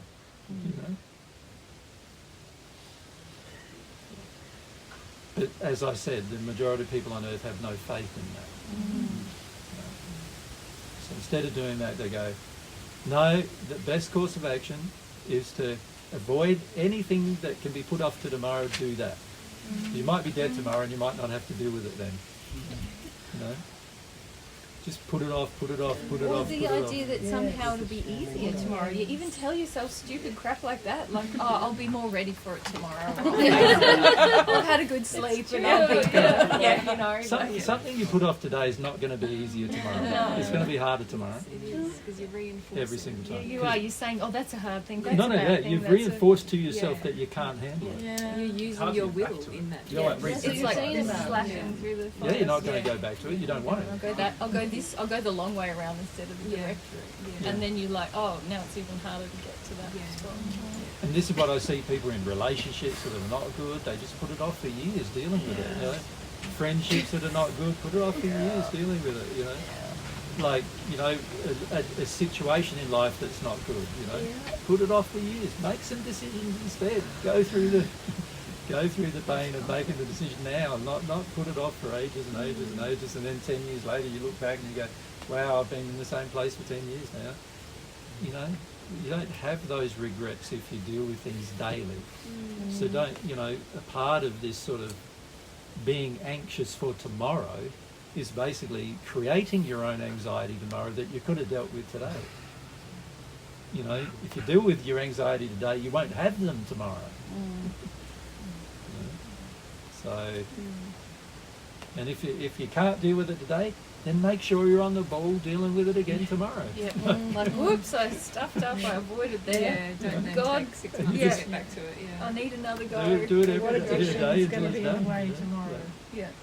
And if it takes 5 years and you're miserable for 5 years because you're doing it every day for 5 years, then it took you 5 years. But that's it. It's like what you were saying here about a month ago. Sometimes it's when you're going through those hard 5 years, you're actually growing in all these ways you don't even understand at that time. That's right. Because you're developing character Persistence, traits. Perseverance, morality, character, all those things. That you wouldn't have otherwise developed. That was really inspiring to me when you guys said that. I think you brought that up again, because I do feel when I'm in a shitty place, like, it's the fucking worst, and I just wish it would be over, I don't see the long-term development effect. of character that's come out of it, Or how it's sort of strengthened you for next time when you go that, it's your worst possible emotion isn't your worst possible emotion anymore because you've gotten through it. And then the next one.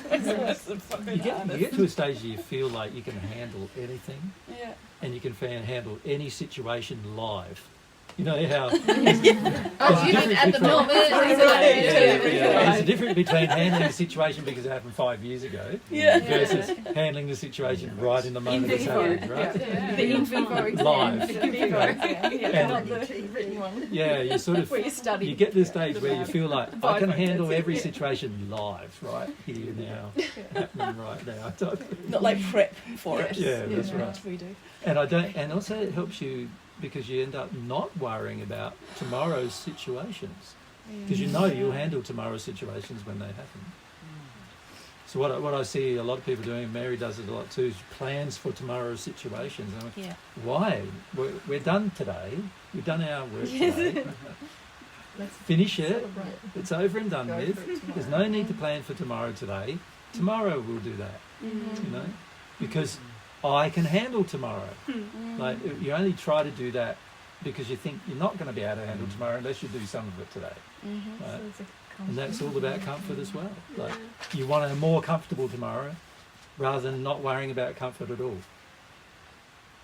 Right? So is comfort, like we're talking a lot about comfort, but comfort's like a state that like, is it a state or is it an emotion? It's it's like a a state. state. So we're at the moment, obviously we are all very uncomfortable, but we're using a lot of methods in order to distract or alleviate that discomfort. Yep. So the fact is that's where we're at. Yep. To actually get true comfort, Yep. that is going to come by doing what you're saying. It comes from an inner peace, doesn't it? And also, it feels to me that when you're talking about what you went through, your faith grew, and that's why you believe that tomorrow, you don't put things off to tomorrow because you know that you're going to get more comfortable by Yeah. dealing with it. While we don't have that state of faith, Yep. and we're in a state of discomfort, it's almost like the worst place because, Yeah.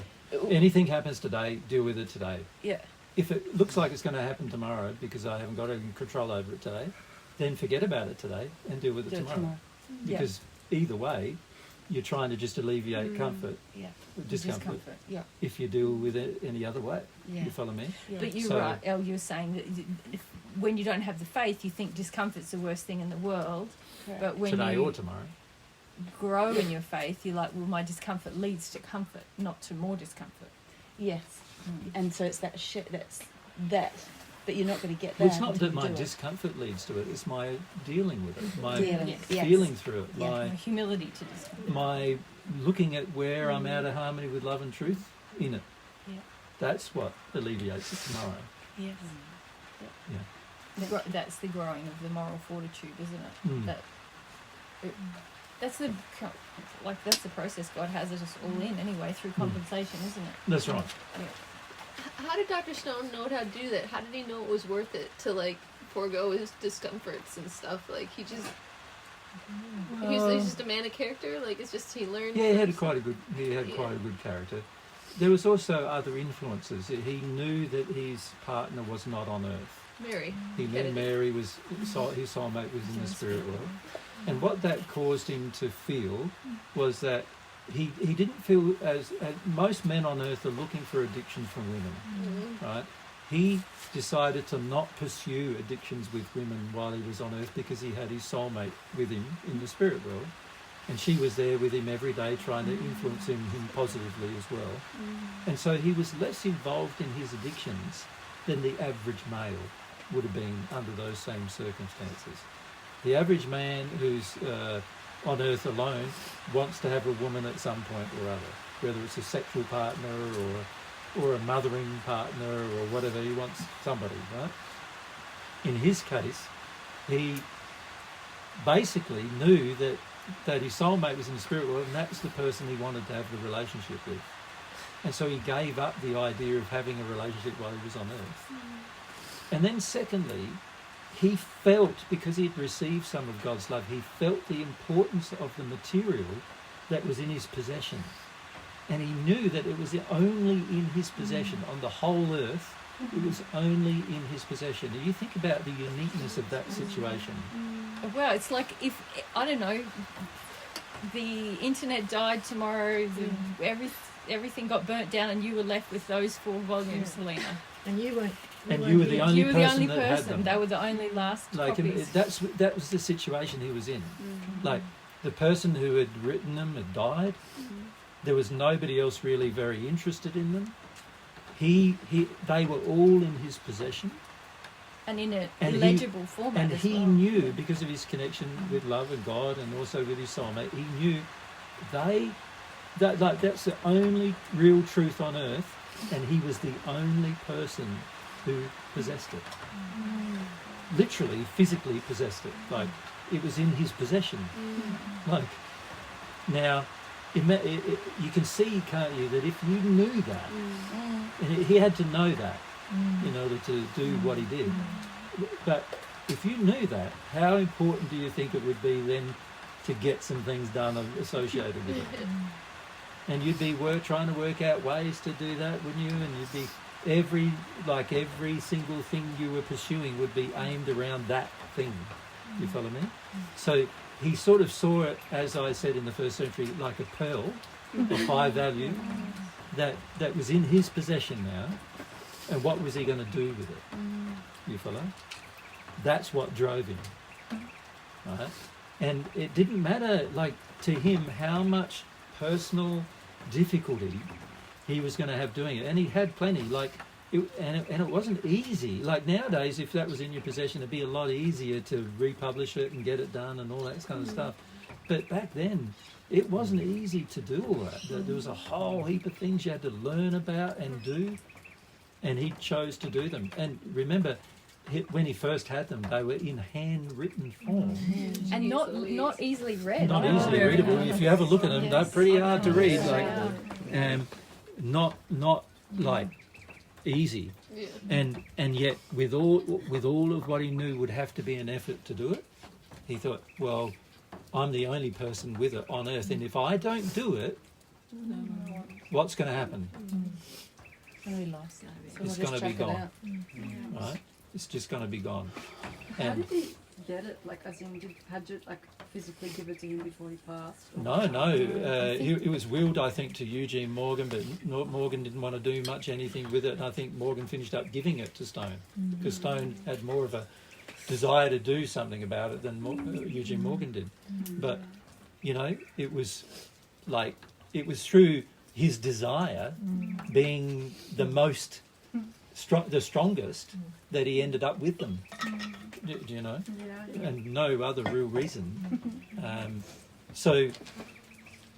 not only that, you can see that he felt the importance of it.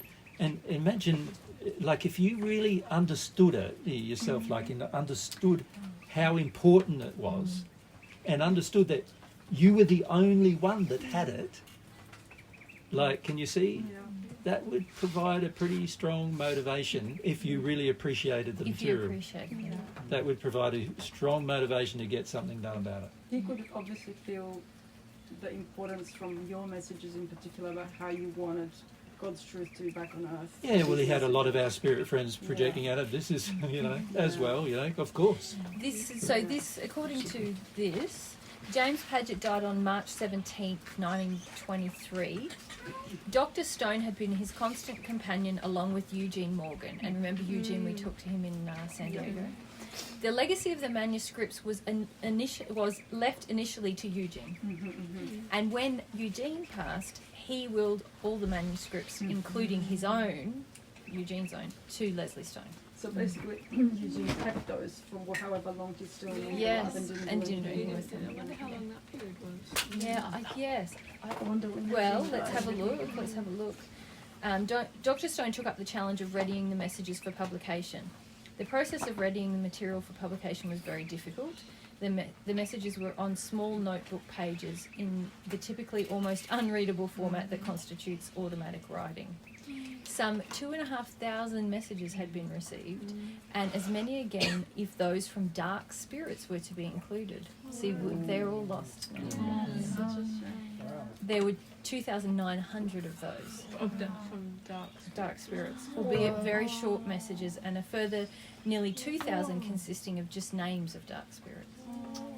So 6, 7. So our best estimate is that this is Jeff Cutler writing this, so I don't know how accurate it is.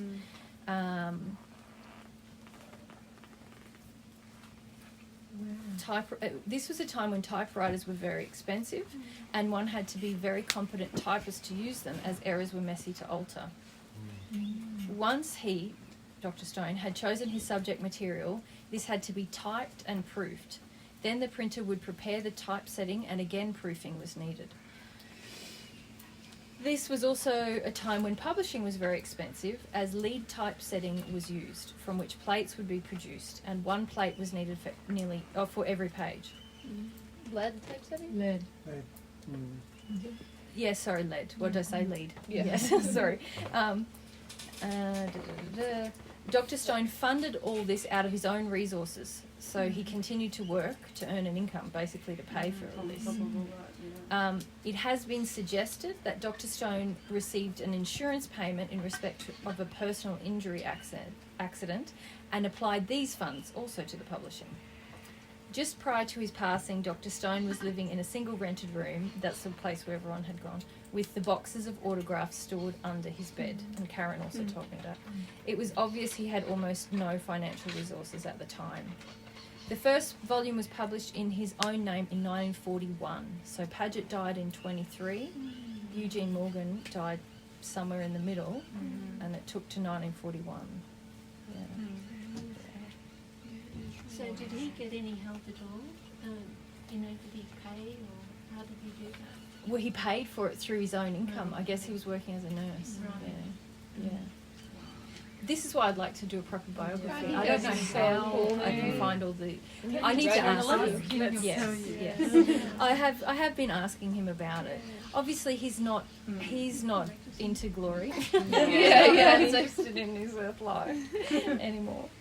But it's such a good demonstration, isn't it, of a person who has a passion and has the principles and the morals and the character. It is, but you guys, you don't see this person who's given all of his money, all of his time for free to do. And Jesus actually edited all the Paget messages. You can actually find that on our website as well. So I agree. Stone is a shining example, but he's much easier to idealise because he's not in front of you.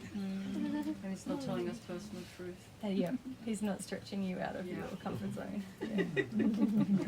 Although he probably does if you were to listen to spirits, celestial spirits. But that is something that he did say to me, is that while he was very passionate and sure of the value of the messages, he had problems with people too. He was quite shy and he did prefer the company of spirits, and he was quite shy around women, and he was just saying that to me when you were talking before, so in some ways it was something to dedicate his life to that he really felt was true and worthy, but also he didn't die a saint, he was saying to me. That was his comfort zone in a way. In some ways. But also he did go through, I was thinking about it like when Jesus was talking about Stone to Helena, like, Helena, if you think about what you've done to get a visa in Australia, it's a similar kind of a process, isn't it? You've decided, well, I'm going to have to learn some things, I'm going to have to do some things outside my comfort zone, I'm going to have to really investigate some things, I'm going to have to... So that's all things that aren't necessarily for the highest spiritual principles, but it's a similar process to what Stone had to go through for this very high. Yeah, whatever it takes. Hey. You do whatever it takes because you really believe in the outcome. Yeah. And in the case of Stone, obviously, as in the case of Jesus, it's not just because it would benefit him. Right. He already had the information. It's in order to benefit others. That's the distinction between the visa and this. The visa is all about me. Yeah. Well, not totally. No, it's not all about you. The visa. No. You want to contribute to something here, and something bigger than yourself. Yes, I do. Yeah. It's not just like I'm going to Australia so I can surf for the rest of my life. Or something. Which many people before you have decided. Yes, many people. Oh, yeah, my classmates. So the first edition of Volume 1 was 1941, 1950 Volume 2, 1956 Volume 3, and 1972 Volume 4. It's a decade pretty much for each volume. Yeah, but you think 40 to 72, 31 years. Wow. Doesn't it when people decide for a 31. child, he decided to birth these books. He died in 67, so obviously he didn't didn't finish all of that, but Right. it's still from his perspective, it started when he met Paget which was in basically 1915 or something And like how that. old was he then? He's pretty young. Well, let's do the maths. yeah. He died I in think he was in his 76 at 30s 90, already, so 40s. that would mean that in 40s, I think. he was 20 in 1916. Yeah. So he was in his late teens, early 20s. And I he'd think he already would- met his soulmate. He was in Sorry, 76? No, So 67. Oh, gosh, see, there's Six- mine. 67. Yeah, 67. Take Take 90. 90. Oh, okay. Yeah, so that's even earlier. Yeah, so it means he was born in 1877. Yeah, 7. So in 1915, he Yes. was In his, well, nearly 40, 38. nearly 40. So he Sort of wasn't- Tristan's age. Yeah. So when did he meet Pratchett? when was Tristan's age? When he was 38, 38. around about. And had he met his soulmate? No, she'd passed. She passed. They never met him. No, never met her. She He never came. met her on Earth? No, yeah, she He met came through through. the She met him yes. through Padgett, Ah. although she'd been with him before then. Yeah, but he met her, we should say. Yes. Yeah, through Padgett. Ah, Yeah. She was cool too, but or is cool. Yeah. Oh, Yeah. I haven't got there yet. Mary, how did he become called a doctor? Like, He studied chiropractic. oh, right, Yeah. that's cool. Yeah, he was a chiropractor. I think he got his chiropractic degree in Canada or in Pennsylvania. I think I forget which way. It says on the front. I Does thought it? it Yeah. was in England, but maybe I'm. He Yeah, studied no. to be a nurse in the US. And did you say he had some accident as well? Like, Well, that's just referenced there. I don't Yeah. know properly about that. I think he had. I think it was like a collision. Well, I thought from him, I heard there was a collision with a moving vehicle. oh, wow. Yeah. He was a pedestrian. He got hit. Maybe spirits Dark trying spirit to help. influence trying to Maybe, yeah. prevent the messages from. He also used to visit a lot of spiritualist churches, and he'd go to different seances everywhere. Like his week was basically during the day work with people who he was trying to cure, and then during the nights he basically had his dinner and then off he'd go onto some new investigative thing regarding spirituality generally. Was he in Baltimore as well? Yeah, there was a period of time I think he was. Yeah. Well, he was in Buffalo, New York, Yeah. wasn't he? Oh. Yeah. Yeah. Because Karen was saying, well, I forget exactly the name of her town. So actually. those of you who Yeah. don't know US, Buffalo's near Niagara Falls, not very far. Yeah. So it's not in that area. Yeah. Yeah. Well, according to Karen, only cold in the winter.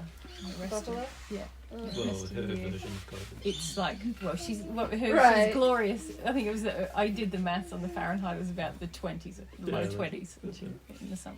Yeah. Here we go. In America, it was. Oh yeah. When he worked because he became a nurse in America, Yeah. Yeah. and through that, then he got Then he interested in became chiropractic. chiropractor after Ah, that. I Yeah. see. Suggestion of spirits who communicate a message to me. I got through that wrong. That's right. Yeah. Yeah. He went Philadelphia, opened an office, and he Yeah. had some like miraculous Yeah. spirit Yeah, there's plenty of, healings, didn't he? plenty of our spirit friends trying to help him heal people and stuff. Yeah. That's really beautiful. As a Yeah. nurse, wow. No, as a chiropractor, he had a Oh, kid good. on crutches who had Yeah. polio and he couldn't walk, and after 2 sessions he could walk. And Yeah. people coming and asking about. Yeah. Wow.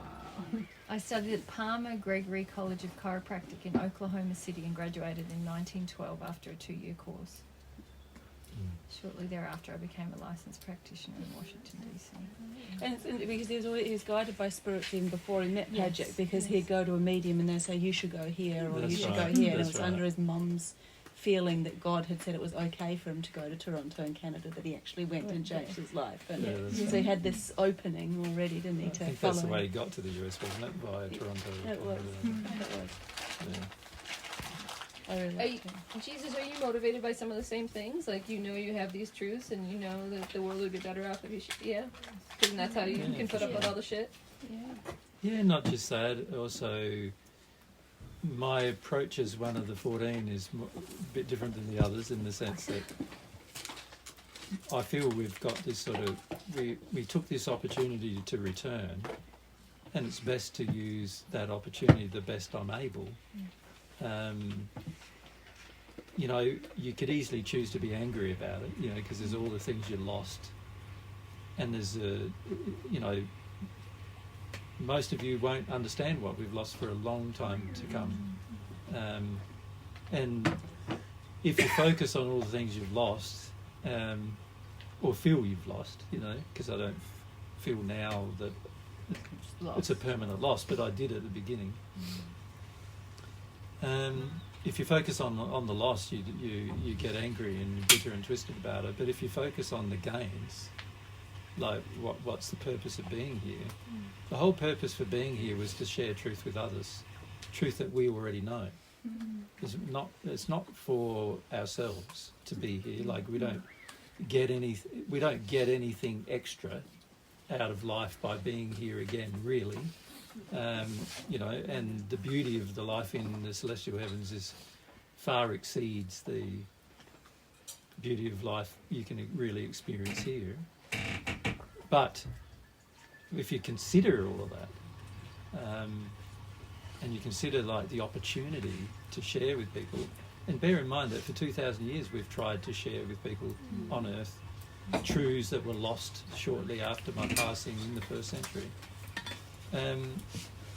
That's your focus, you know, that's your main focus. And my own sort of welfare, while love of self dictates I must consider it,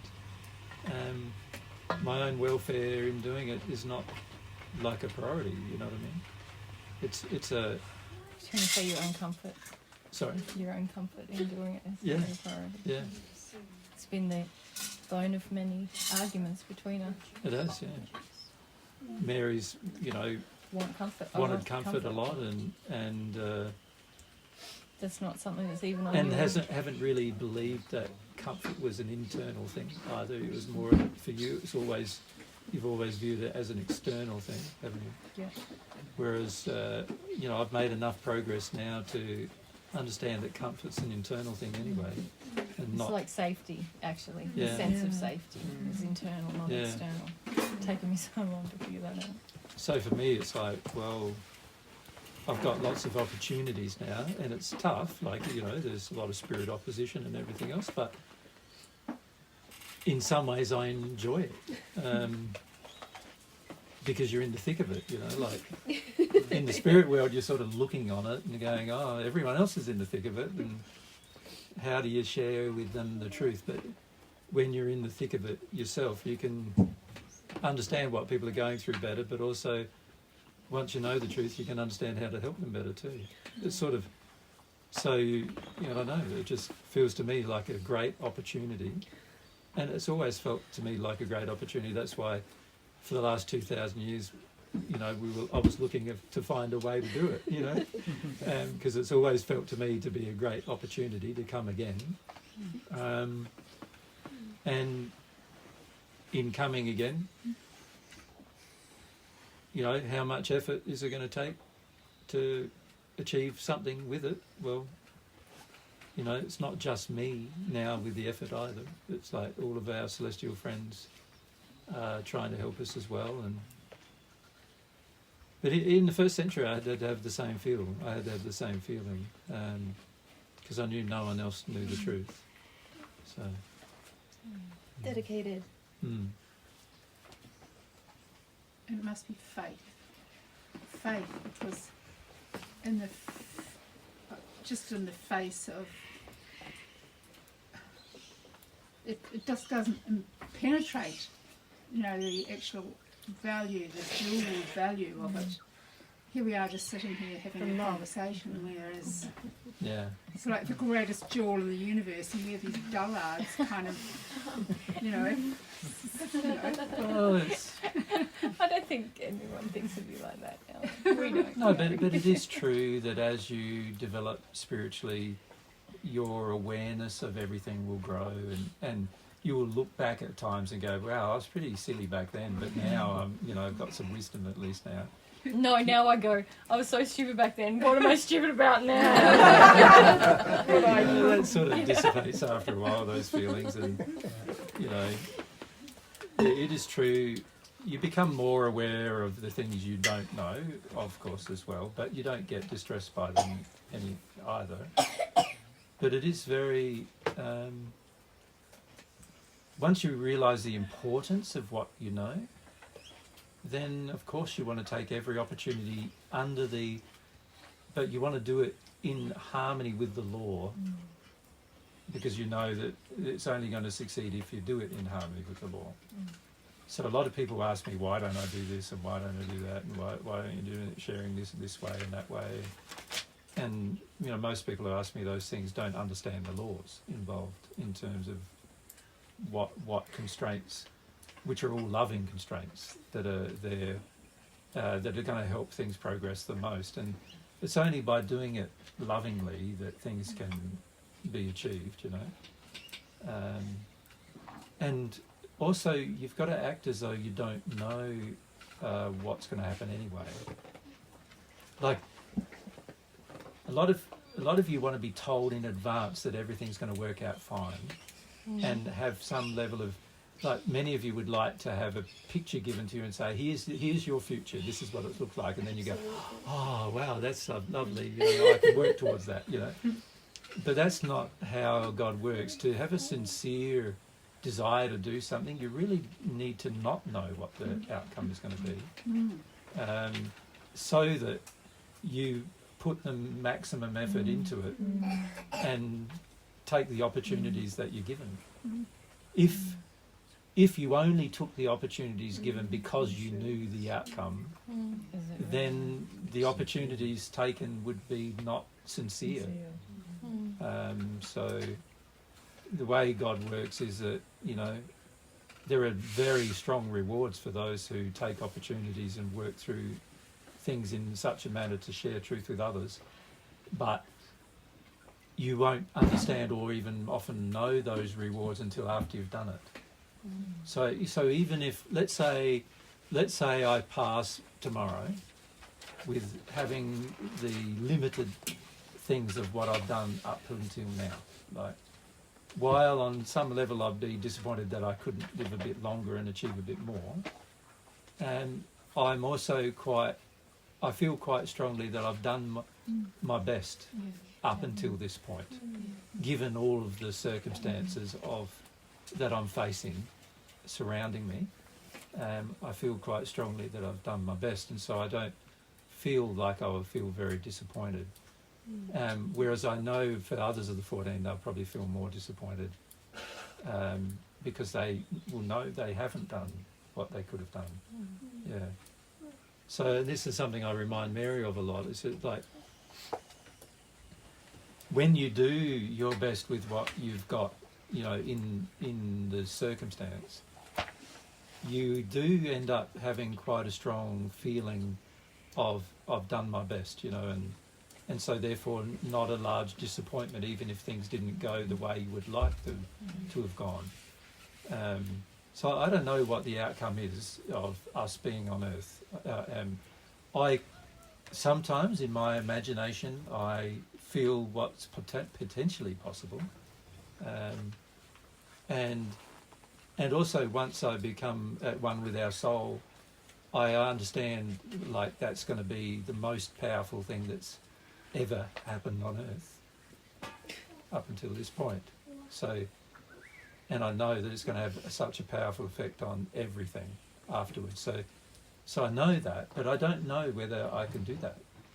Whether that there's things I need to understand that I don't now understand, or when I say understand, I understand them intellectually what I need to do, but I don't like know how to do them emotionally yet. So I'm still learning how to do that. But I do understand that, you know, if one person can make the chance of having a soul union soul being expressed on Earth, and then that having an influence on the others who return to such an extent that a number of them also do the same thing, the effect on the world's going to be immense. Yeah. But I don't know if it will happen. And I have to act as if it depends upon myself happening.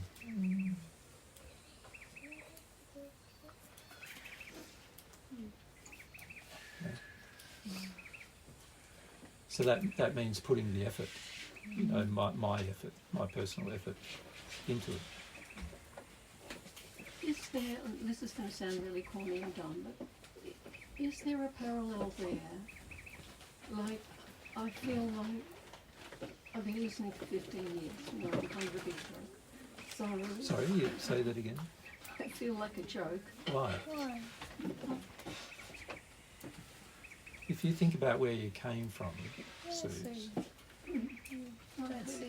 when we met you, you were heavily spirit influenced. You were greatly influenced by men who were quite dark. You were heavily into the New Age movement with a lot of false beliefs. You had a lot of addictions with family and things like that.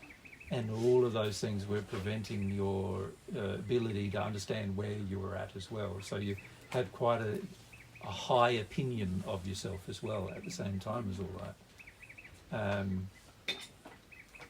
So I don't see it the same as you do.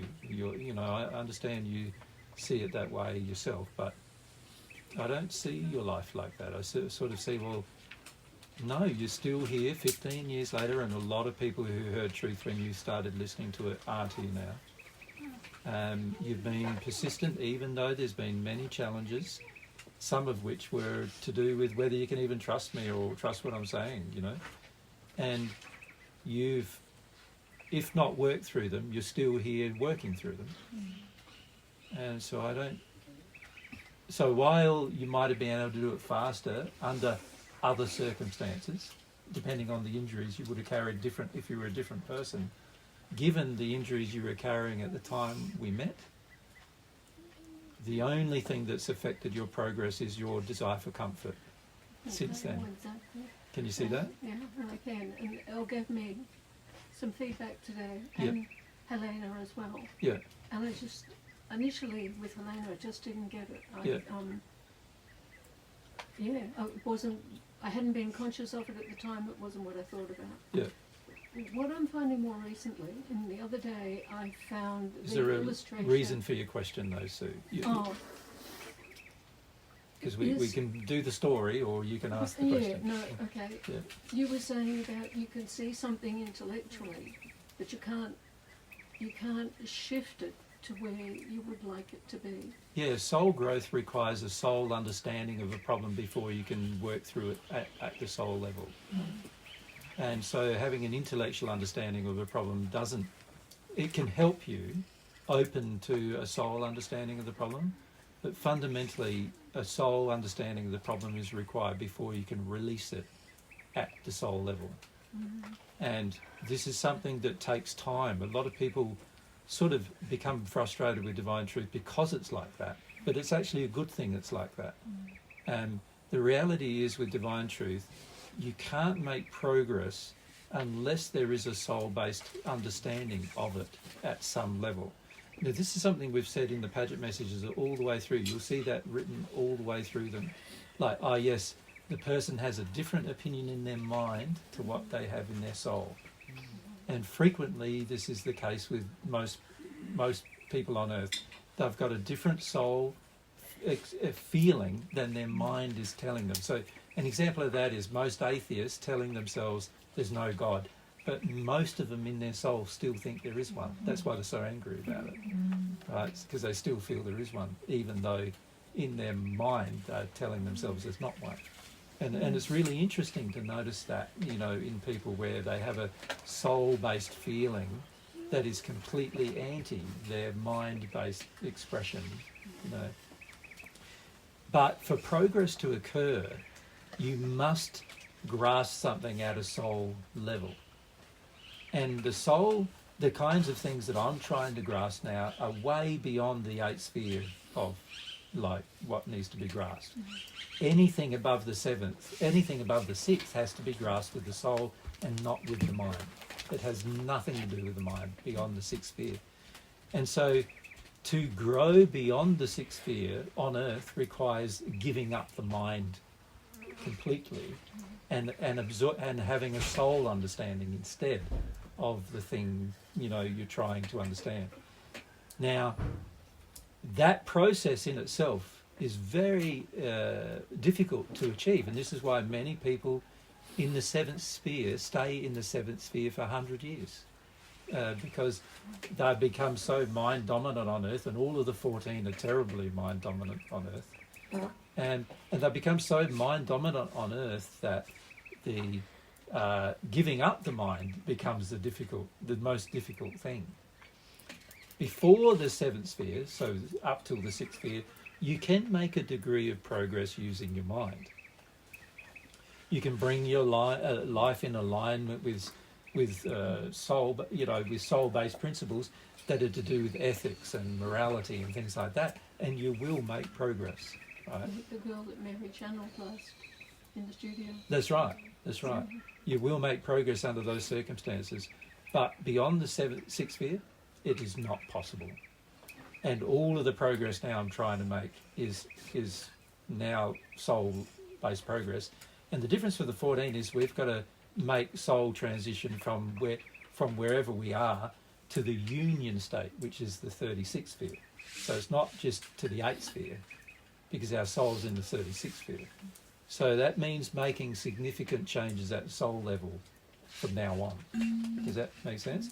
Now, I don't know myself how long that'll take me to do that, or even if it's achievable in my life that's left. I'm 62 now, and it may be, who knows, I might only have 20, or well, it depends. If I die in an aircraft, it might be a few years left. But if I live a long enough life but not in a union state with our soul, then I might live till I'm 90 or 100, who knows. But so I don't know whether that's achievable. All I can know is that I must put in the maximum amount of soul-based effort, not mind-based effort, to achieve it. Like feeling-based effort to achieve it, not intellectual effort or physical effort, but feeling-based effort to achieve it, spiritual effort to achieve it. And that's all I know. That's nobody's ever done it on Earth before, and that's all I know. Now, the difference between myself and yourself is that somebody has done what you're going to do now on Earth, but only from a position of perfection. That was my first century life. I was born. Once I was born, and after I was born, God took the action of removing my inherited sin and left me with whatever I would now imbibe through my experience. And so you've had inherited sin to deal with as well. So one of the experiences I wanted to have was, what does it feel like to have inherited sin and then have to work through all of these things, which is what I'm doing. Makes sense? But if I can know what that is like, and then I can share that with you, and then you can have enough trust and faith in God's truth that is true and do the same thing, then it is likely you also then can become at one with God. You will enter the 8th sphere rather than the 36th, right? But you'll at least be at one with God on Earth too, if that happens. But don't think that if that doesn't happen, that you haven't made progress, because you are a significantly different person than the person I met 15 years ago. Yeah. And you have significantly different attitudes than the person I met 15 years ago. The person I met 15 years ago wouldn't even be able to cope with today's conversation, right? Without going to sleep or leaving. Yeah. And you can now, right? So to my mind, that's progress.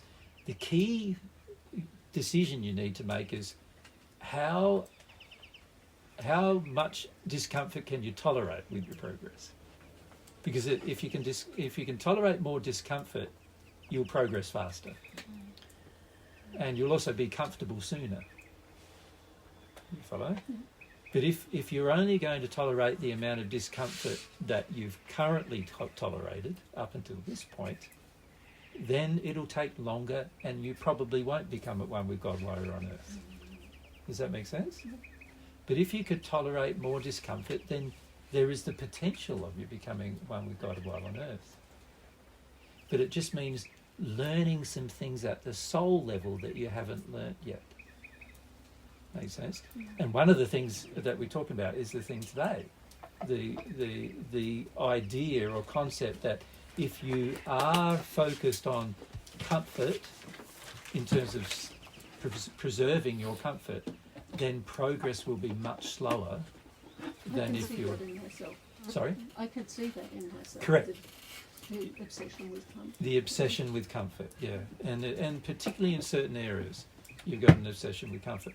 And if you could give it up, if you could actually have a soul-based understanding that it's not good for you, imagine the progress you could then make.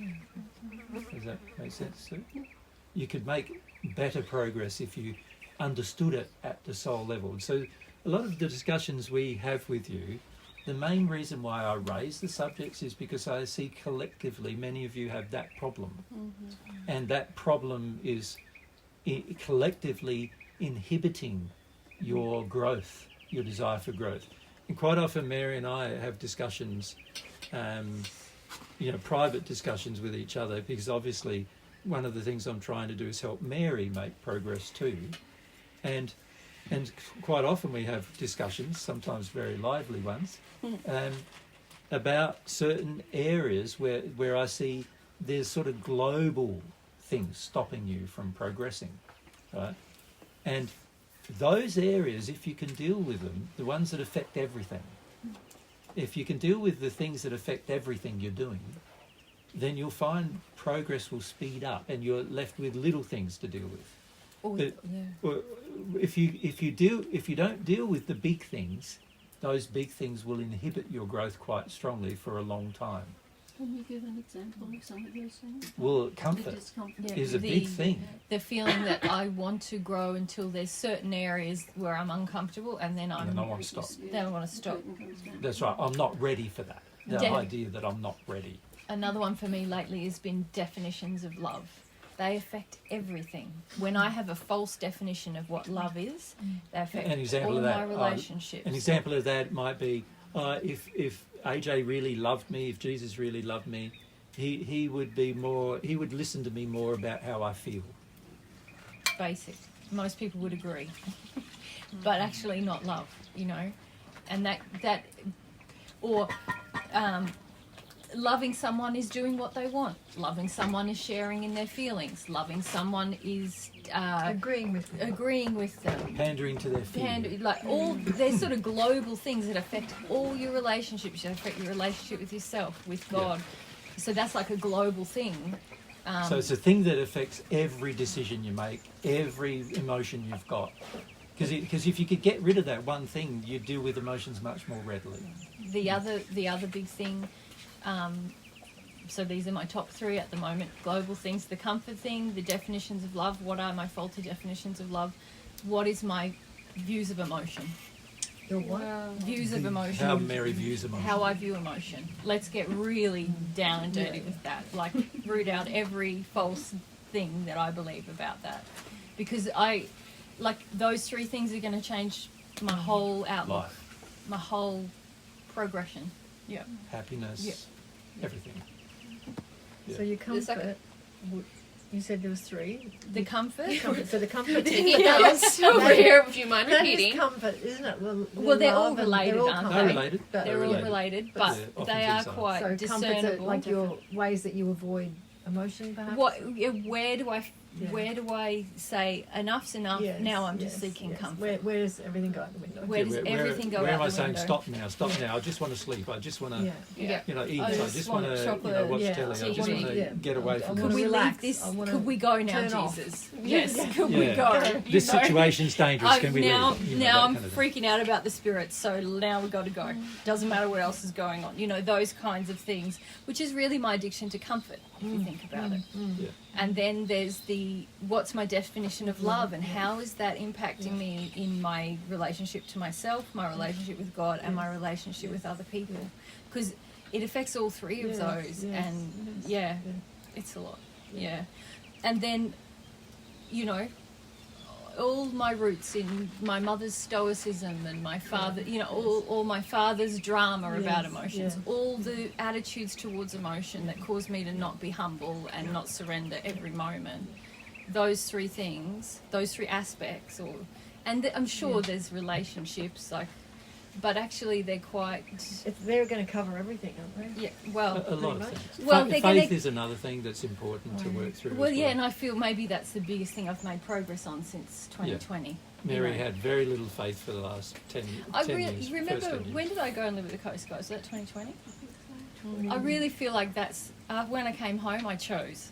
After all those years, I chose. Now I'm doing this. I'm progressing. I'm here, and it still feels like the beginning almost.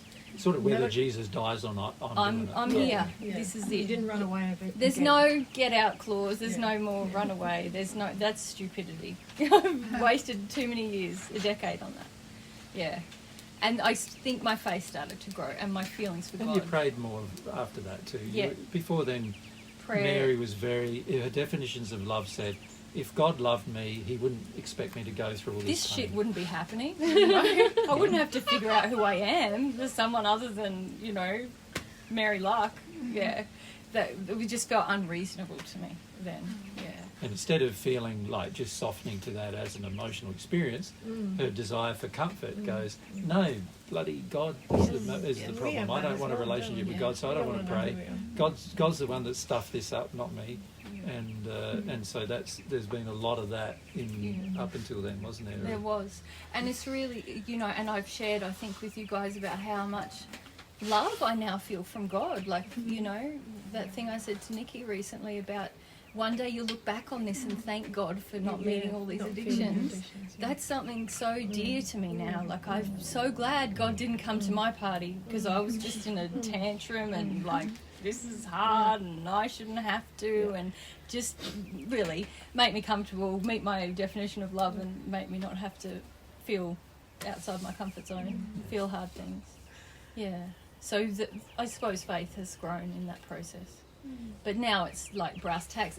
If I deal with those three areas, then whatever I approach, whatever other emotion is stored in me is going to come out. I will want that. I will engage with that, and like I won't feel that that's a hardship. I'll feel like that's a gift I give to myself, to my soulmate, to everybody. You know. So it's kind of like comfort represents the truth, doesn't it? And then you have the love and you have the emotions. So it's like faith, truth. Yeah, I suppose.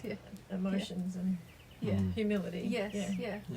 Well, comfort's a lot about humility, lack of it. Yeah, humility. I think, as I think I've shared with you guys before, truth has always been my easier, you know, thing to want.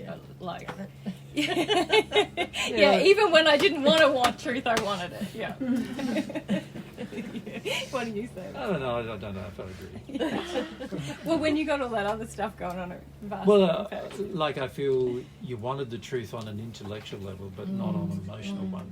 And this is frequently the case with people. They want to think it rather than feel it. You know, like. And I was. So enraptured with my intellect, you know. I'm still breaking up with my When intellect. I met Mary, she was so arrogant about her intellect. It was like full on, you know.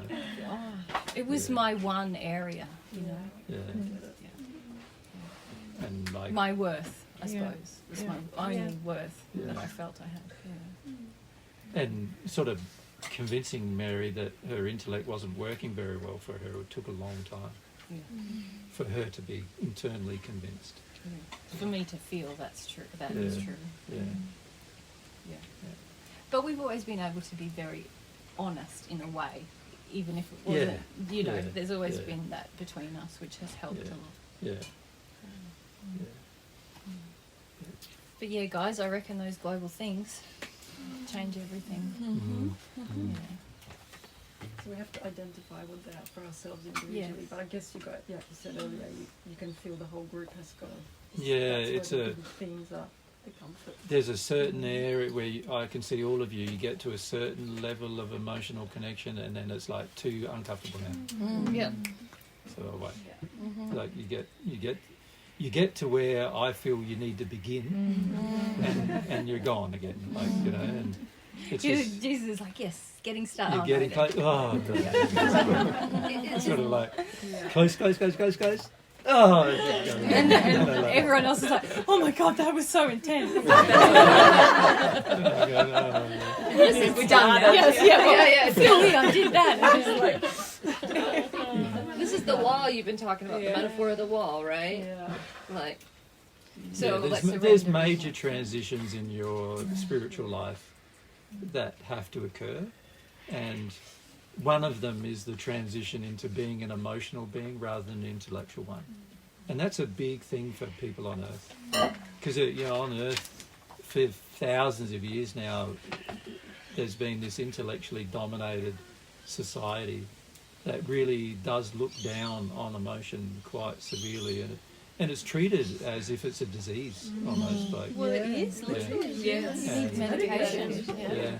And so there's a lot of stigma attached to emotion on Earth that needs to be overcome by the individual to get to the point where you actually are very comfortable just feeling it when it's happening, and staying connected to your soul all the time. And of course, when you receive God's love, it softens you a lot, so it helps you a lot. But many of you are not yet in the state where you want to be soft. And so you can't pray for something that you don't want, like you have to want, like, the way you pray is by wanting the thing. And so if you don't want your emotions, then you're praying to not have them. And God's, one of the very first thing God does is not answer that prayer. He's not going to force you to have something that you don't want to have. But it is, so that is a big transition. There's other big transitions too, like a transition into faith is a big transition where you trust that God is good and He's leading you down a road. No matter how traumatic it feels to you, it's going to end up good. Getting to the stage where you have that level of faith, that's a big thing too. And then having a love of truth, that's another major transition where you love it no matter what. No matter how uncomfortable it makes you, no matter how uncomfortable it makes everybody else, no matter how seemingly difficult your life becomes because of facing it, that you just love it no matter what. That is another major transition. And so basically what I'm talking about is major transitions involve the 5 principles fundamentally.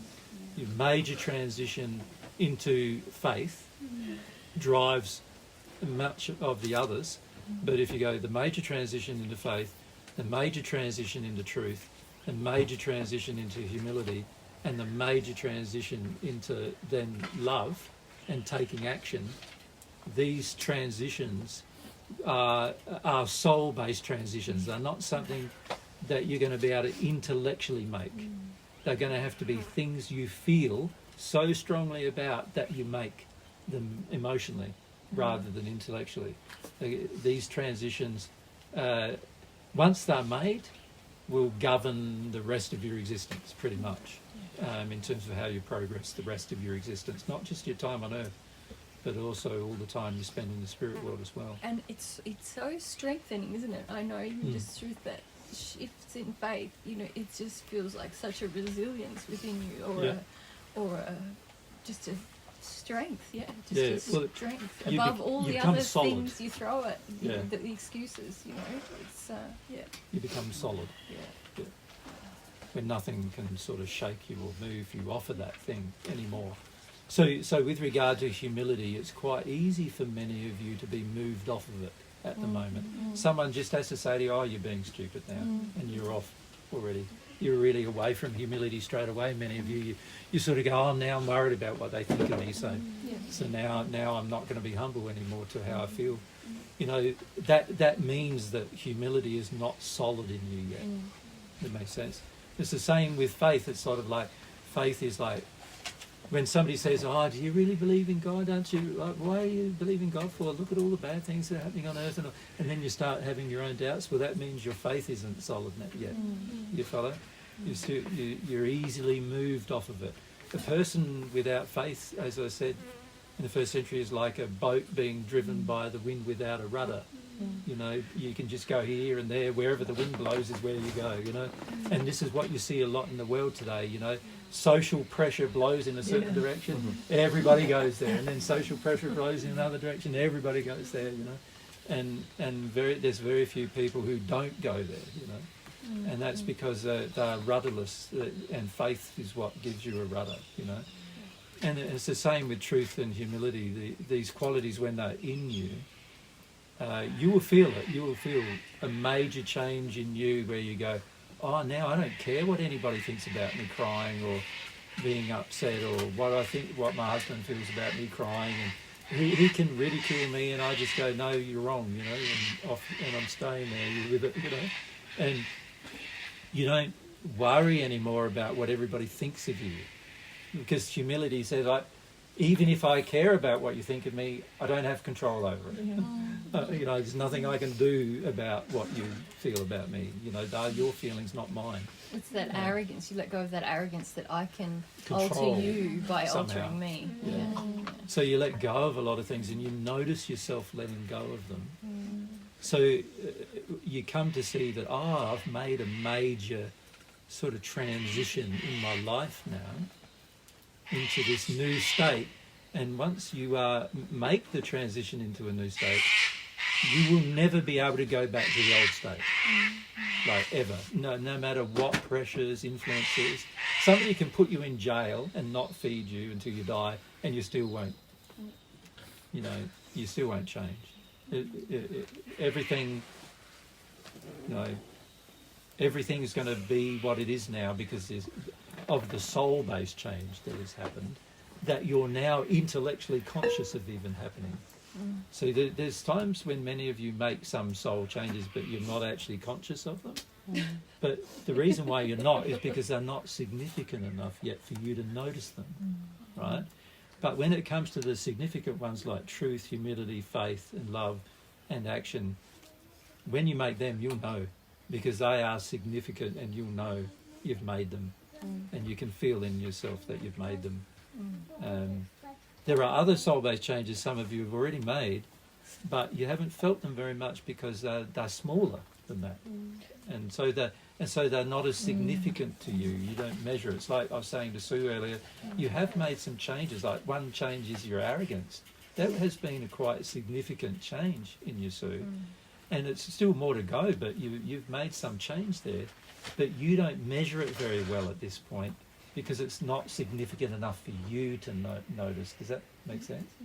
And so, you know, many of you have made changes of some kind that are soul-based changes, but they haven't been significant enough for you to really measure and understand. But once you make the big changes, you go, I'm a different person now on that issue. Yeah. So is that like desire and choice? Like you decide to do something. You know, like. Well, remember, faith drives desire, doesn't it? Yeah.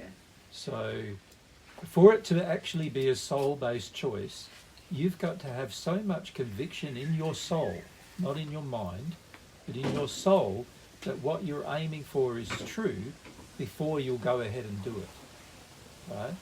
So you've got to feel that it's going to be good, not just think it's going to be good. You know? And that is hard to make those transitions, isn't it? From thinking it's going to be good to feeling it's actually going to be good. It's like it's going to be good even if I break up with my husband. It's going to be good, even, you know, it's going to be good for me even if these seemingly bad things that I've avoided all my life might happen. It's going to be good if I make that transition and it causes these other things to occur. It's still going to be good for me. To get to the stage where you feel that in your heart requires a different level of conviction than just being in your mind, doesn't it? So when Mary came back in 2020, you'd made a decision, you'd decided. Well, it wasn't a soul-based decision yet, but I do remember consciously, that's not the most significant, that wasn't the transition. There was no transition there, but I did. It took another year or so. Yeah, and I remember maybe after about a year, I did make a soul-based decision no more back Avoid. door. No There's more- no more back no door. more avoidance. Yeah. Yeah. And there's no more like, will I, won't I? This is No it. more running Yeah. away. Yeah. Right. I think I made that intellectually when I first came back. Yeah. And then I kind of made that emotionally. Yeah. And then I think through that decision, through like I'm all in now, then more things started to be challenged, and I didn't give myself the usual, like I used to just, like if I didn't physically depart, I'd just emotionally depart. I'd just tune out. Poor Jay, it'd just be like I'm not really there, you know. I just want numbness, please, you know. And I just don't, and I'd let myself get really spirit influenced, really spirit attacked, and when I decided I was all in, that changed quite a lot. Like even it got stronger and stronger. I'm not going to give up my will to spirits anymore. You know, I'm not going to just go numb for weeks at a time. You know, I'm here. And then somehow in that something shifted about faith and but God. also you forget, Mary forgets a bit because she also prayed more. She wasn't so angry with God anymore. Well, Where she wasn't wanting to pray or wanting to talk to God anymore. I think at some point I came to feel, like God actually has my best interests at hand. Now that I look at all of my life and I look at what I've been fighting for, I can see how detrimental that was if I had got all those things. God didn't give them. God has me in this, and then that made me want to pray even more. Yeah. And that's, I just feel now like prayer is the thing.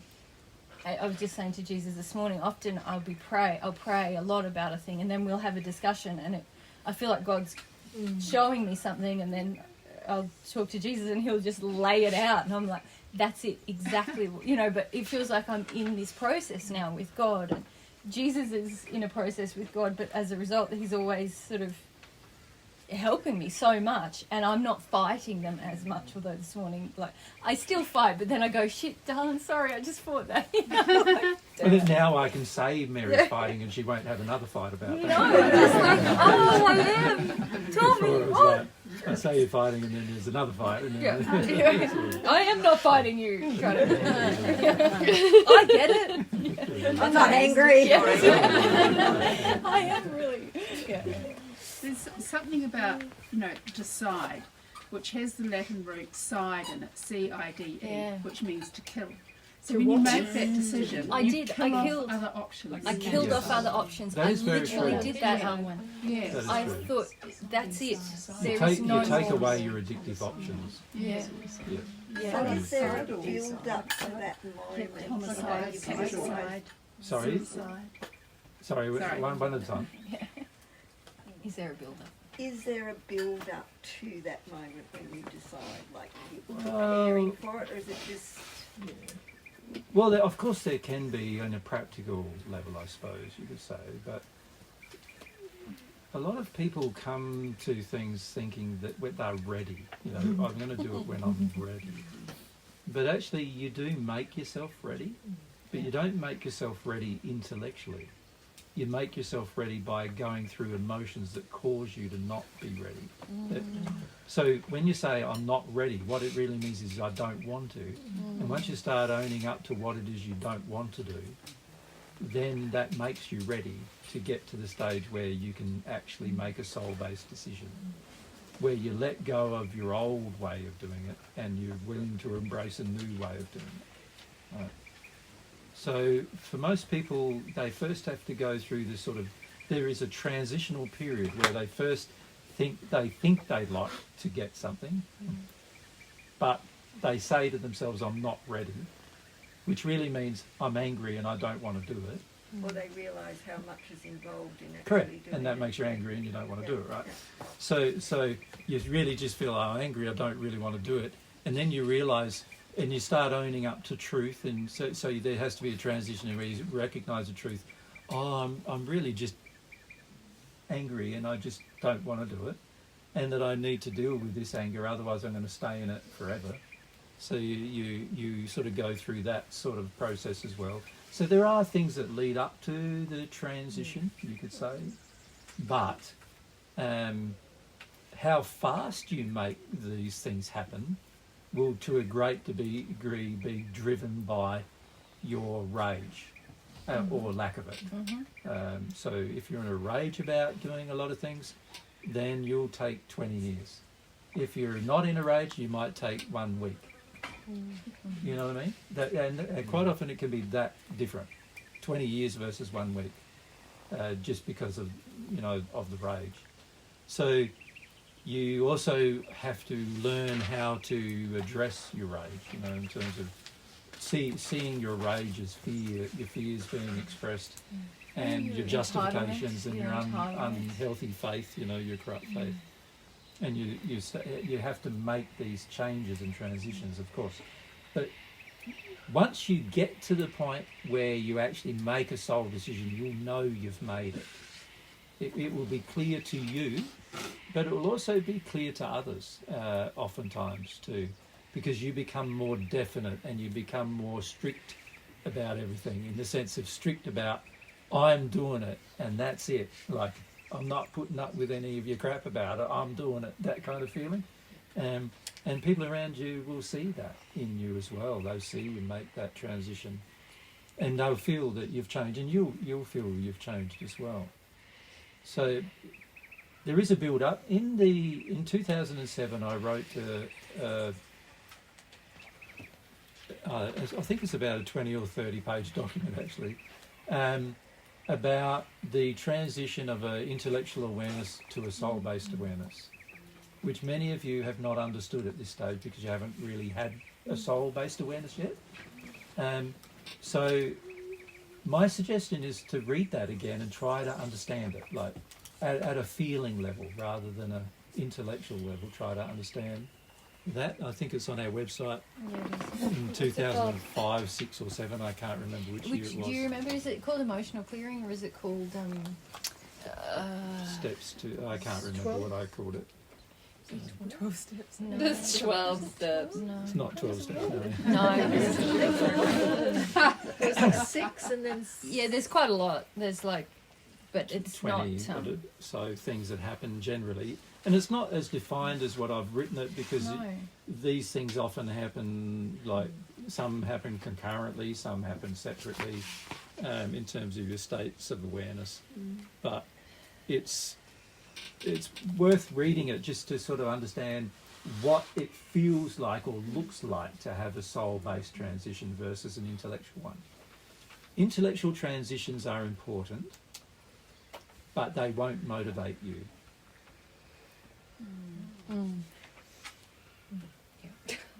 Pain. Everyone's like, exactly. Like, are you sure, Jesus? Yeah.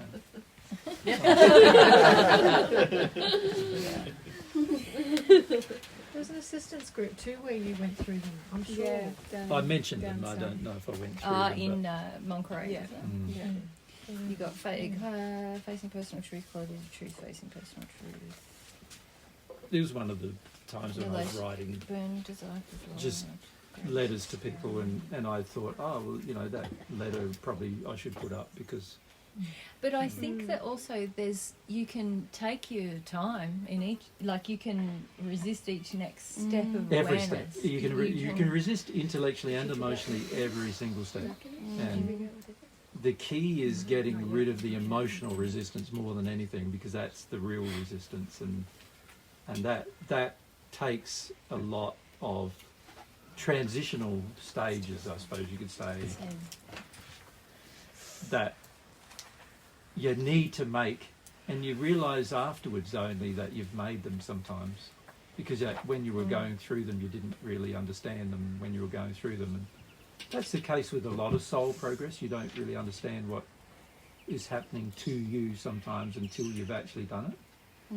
And this is something I notice a lot too, where people were resisting like confrontation of their life, And I think I called it in one of the things, facing personal truth, like resisting the confrontation of your life is a great way of slowing down the entire process, Yep. This is why we need our search engine. That's right. Because we talk about this one all the time, and I'm always like, is that done? It's not qualities of truth. That's all the 2007 ones. So. It might be earlier than 2007. No, that is 2007. I also did some talking about like the sort of 8 transactions of love, I suppose you could call it, where, you know, how for love to flow, how there's laws governing how love flows.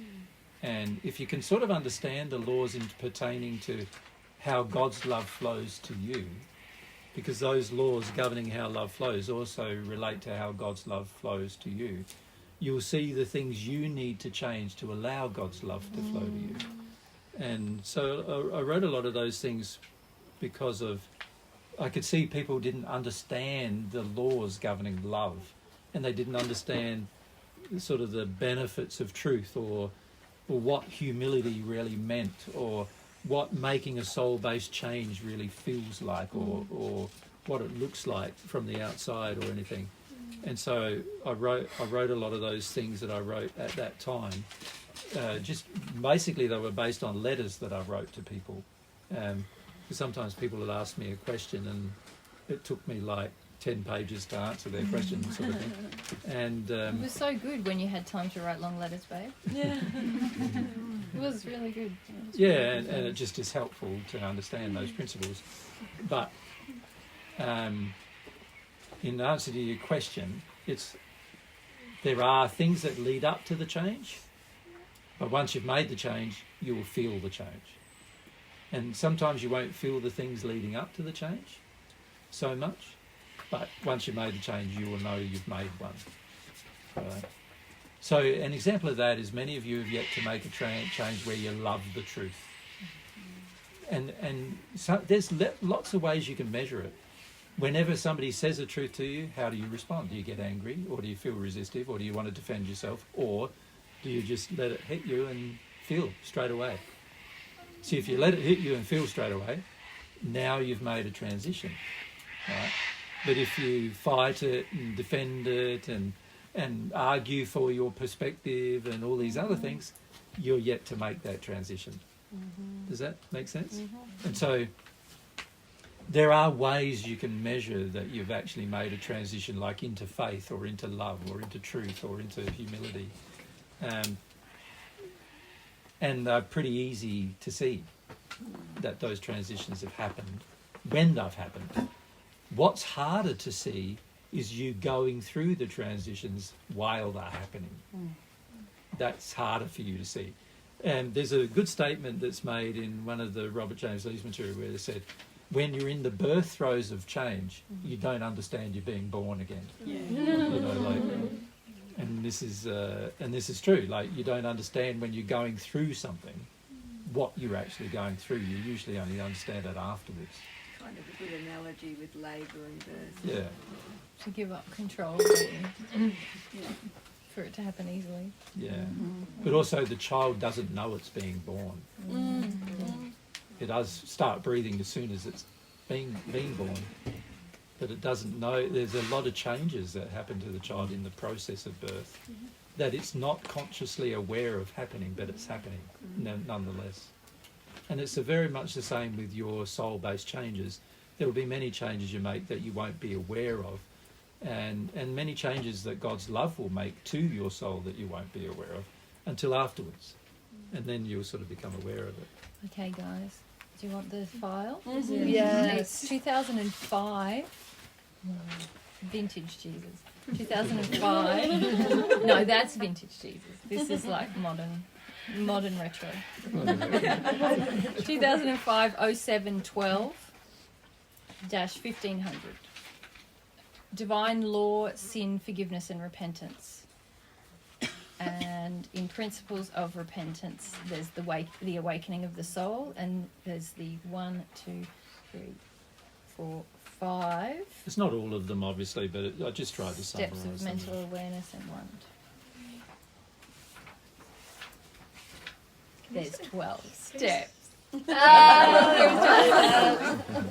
Why did you all laugh at me? Oh, because it's like the AA, the 12-step program. Yeah. Everyone thought you would just thinking of AA or something. Yeah. But you're Not right. that they are fully exhaustive in that discussion. Yeah, but yeah. so that it's the 12th of July 2005. Divine law, sin, forgiveness, and repentance. And there's 3 letters, but it's the merged letter that has a table of contents. So that's all the date we need, Mary? Well, if you go to the website, you know in the sidebar there's downloads by year. Yes. And if you click on the years, there's 2007 and earlier. Yes. And you scroll down to that date, 2005. What did I say? It was 2005, 07, 12, 1500.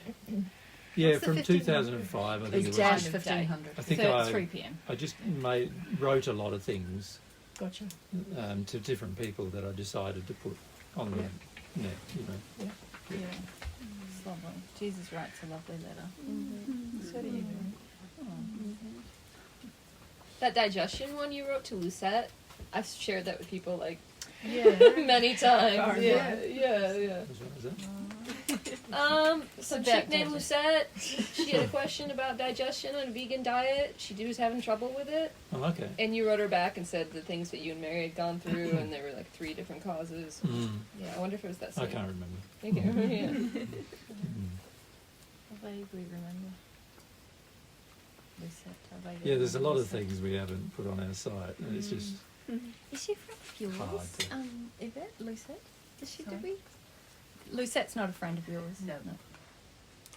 Somewhere anyway, doesn't matter where. Side.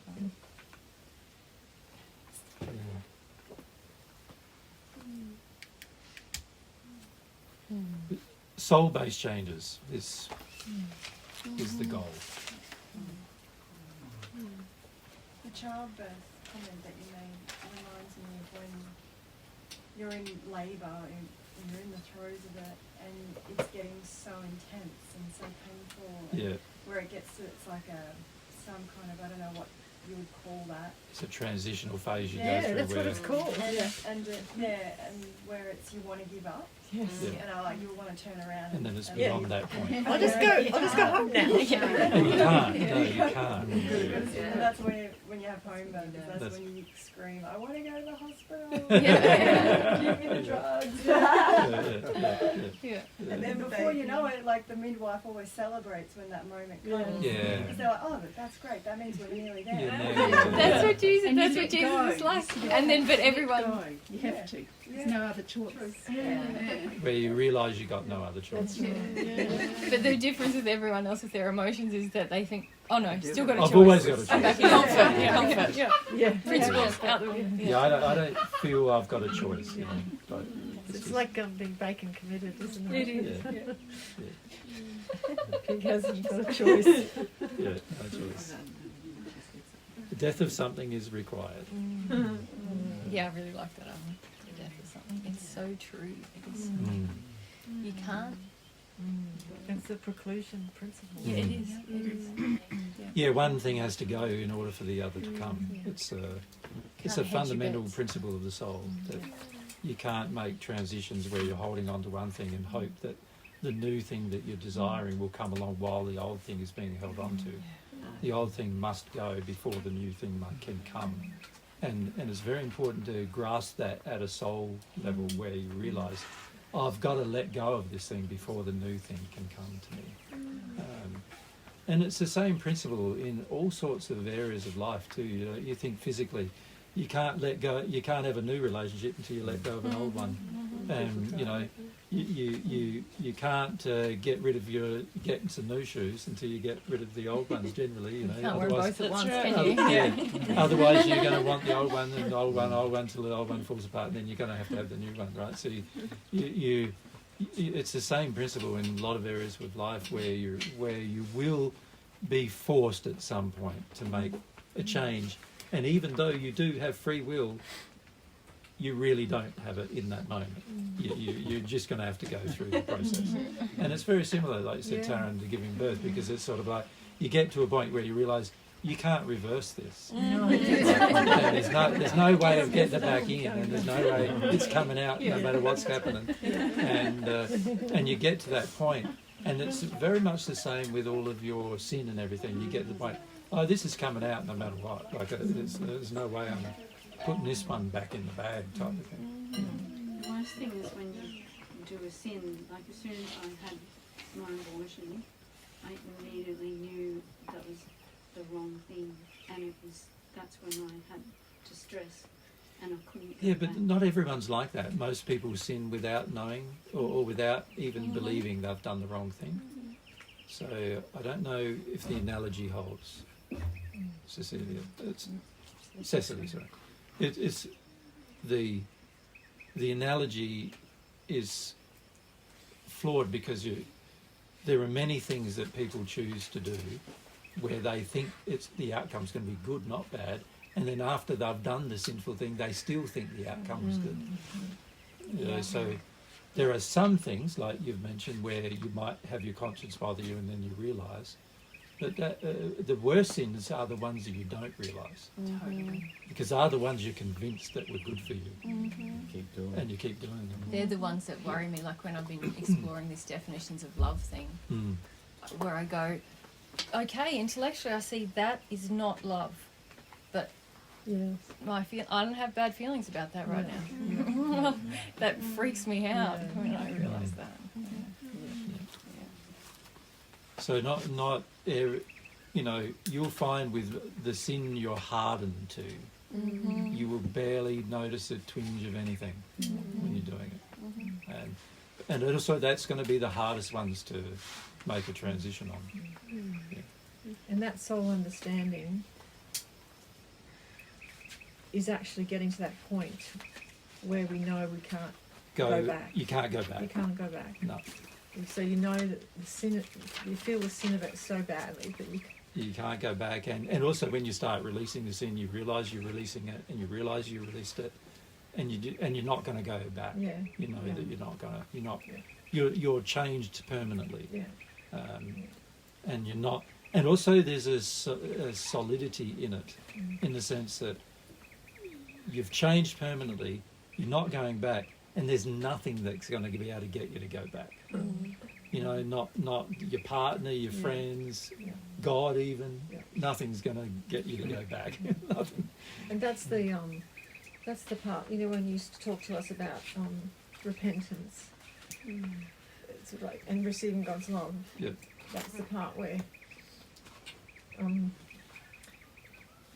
we're seeing the problem and we're willing to do it no matter what, whether we receive love, whether we get, you know, it's just where... Not even that you're willing, it's almost like you've got no choice anymore. You are doing it. You know, almost if you think of every significant transition in your life, you really don't have a lot of free will in a way. Like, example, when you were born, we've talked about that already. Yeah. You didn't have any choice but to be born. Yeah. Like, once you were conceived, being born was the natural progression, right? And you were going to always be born, right? Once you're born, at some point you're going to walk. Yeah. Right? You are not going to stay on your hands and knees for the rest of your life unless you have some major deformity. You are walking. Whether you like it or not, you're walking. Unless there's some other interference, isn't it? It's the same with the being born. Yeah, unless there's some restriction. Restriction placed upon you. It's happening. Yeah. Right? So that's all the way along. And it's the same with the development of your brain.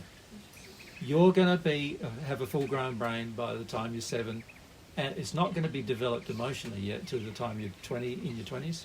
But you will be full-grown brain in terms of its capacity by the time you're 7. Unavoidable. Unless you're deformed, it's unavoidable, right? It's going to happen. You're going to go through puberty. You can't stop it. You know, there's many parents who try, and even now they're giving them drugs to stop it and all sorts of things, but it still happens. You're not going to be able to stop it, right? And because these are natural stages in your progression, you're going to die. It's a natural state in your progression. You're going to die. There's nothing you can do to avoid that transition, right? At some point, whether it's by your own choice or whether by circumstances, you're going to pass. Because you'll either get to a point, even if you're perfect, you'll get to the point where you want to spend more time in the spirit world than here. But if you're not perfect, you're going to definitely pass at some point before then, right? And because your body will decay, and that's a natural part of how it's been, so that you can progress. If you imagine, if you could hold on to your body for the rest of your existence, how many people would try to do it? Like, people are so scared of the spirit world and truth, and they would go to. People are going now. They're making cryo chambers so that people who are nearly going to die can freeze themselves. And by the way, they're not going to pass. No, because they're not actually dead. They freeze themselves before they've died. Right, and they're willing to do that. Right, in order. So imagine. So their soul is stuck to the body still. Oh my yeah, God. just like it would. Really? Well, Surely unless they're dead. well, unless it separates, it's going to be joined. It's like And, comatose people. They'll It's be. not. It's like a comatose person. It'll be joined, and while they're comatose, the soul and the body, the spirit body, is joined to the physical. You mean while if they're they in the state. achieve what they're trying to If do they with achieve what they're at trying the to moment do. with cryogenics, They can't do it. just They've- died. You're dead. You're already. They've tried to do it, and everybody has died. But they're still building. No, they're actually building these huge buildings I'm sure you're and still experimenting with it, trying to make it happen. But if they actually succeed, it will be like frozen embryos that won't be able to make the transition in the spirit world if they manage to achieve it.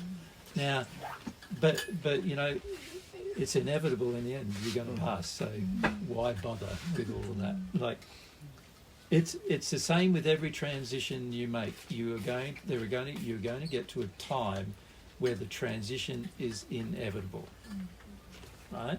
The same applies when you receive enough of God's love. There will be an inevitable transition. You become at one with God, and you'll feel it, right? It's the same thing. There's an inevitable transition, and you will know once it's done. You will know that it's happened, right? So get used to these now. Like, you know, enjoy the process of inevitable transitions by embracing the prospect of them rather than avoiding the prospect of them, right? And that applies to the inevitable transition. You will become humble. It's inevitable. You will either do it via repentance, which is a choice that you will make, or via compensation, which is a choice the laws make for you. But it's inevitable. You will, in the end, be free of your inherited human imperfection, right? And also your own created imperfection. You will be free of it eventually. It's inevitable. So why not embrace it with desire rather than sort of try to avoid it the entire time? It's inevitable you're going to fall in love. It is. God designed the other half of you. It's inevitable you're going to be in love with them at some point. So why not embrace that as soon as you can? This is where, I guess, the faith comes in, faith in that inevitability. Yeah, faith in the goodness of it all.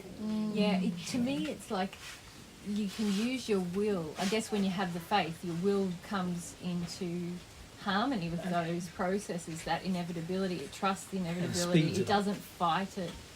But it feels like before then you fight you just drag it out longer. Longer, yeah. It's like the people who are in the cryogenic chamber, just trying to avoid the inevitable. It's like I can sit here intellectually and go, yeah, well, arguing against inevitability is futile. Yeah.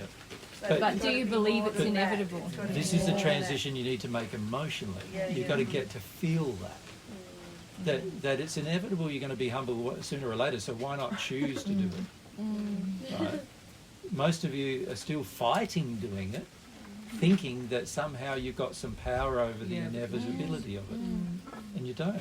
It's going to happen. It's just the longer you fight it, the more unpleasant the process is going to be.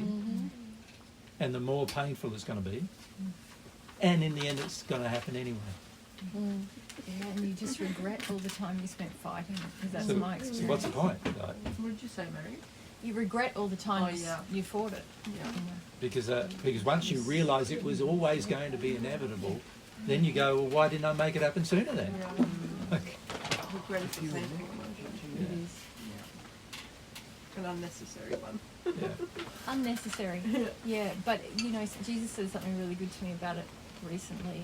did you say it or did I say? I think I'm sure he said it. Was about you got to embrace the feeling of regret, because if you just try and avoid the feeling of regret, you still might do the same thing again. Right, yeah. You know, but regret is sort of a pain that if you really embrace it, you realise you connect the pain to the experience or the decision you make. It but it relates to what we're talking about too, about comfort. When you avoid regret, you're avoiding discomfort. If you embrace regret, you're embracing discomfort. Embracing discomfort is the fast way to progress. Avoiding it is a slow way to progress. Yeah, and in the case of regret, it literally joins the cause and the effect together inside of you emotionally. So you go, oh, okay, don't do that again, because that equals pain. It's like the most basic thing. Yeah, it's cool. But, yeah, it's kind of cool. When you're presented by this inevitability, it feels like you don't have no choice. And this is where most of us have a rage. I want the choice. I want the choice. And we're willing to have so much anger about it that we're willing to try to our own detriment, fight something that's inevitable anyway. And it's just like, it's so ludicrous sometimes what we choose to do. And this is what I find with regard to the law of compensation versus repentance. Like, repentance is the process of embracing, like, the change. Compensation is the process of being forced into the change. And the main reason why we stay in compensation rather than repentance is because we want to fight the change. We're basically saying, I don't want this change. It should be up to me to make this change. I shouldn't have to obey the law. You know, like, and we're sort of... What do you mean you gave me free will?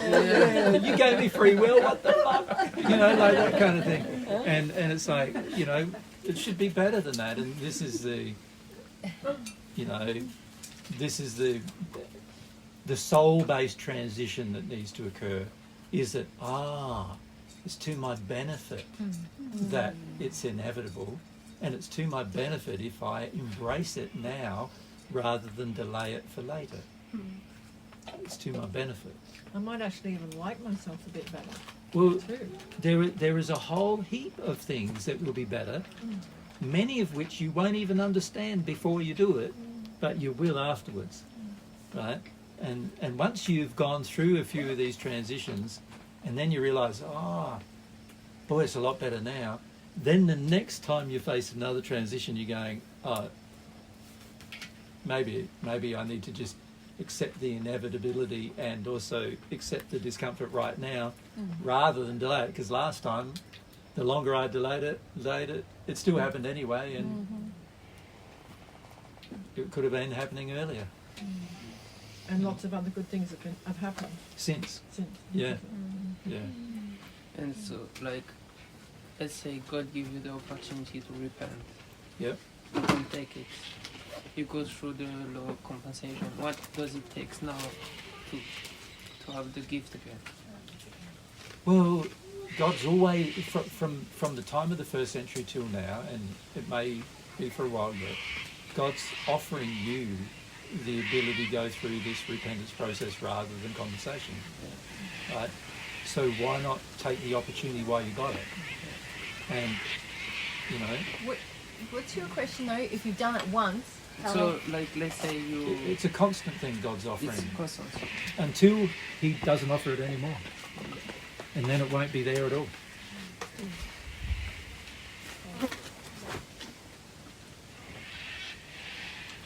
Like, it feels like there's specific time where there's law of attraction that create the possibility to make...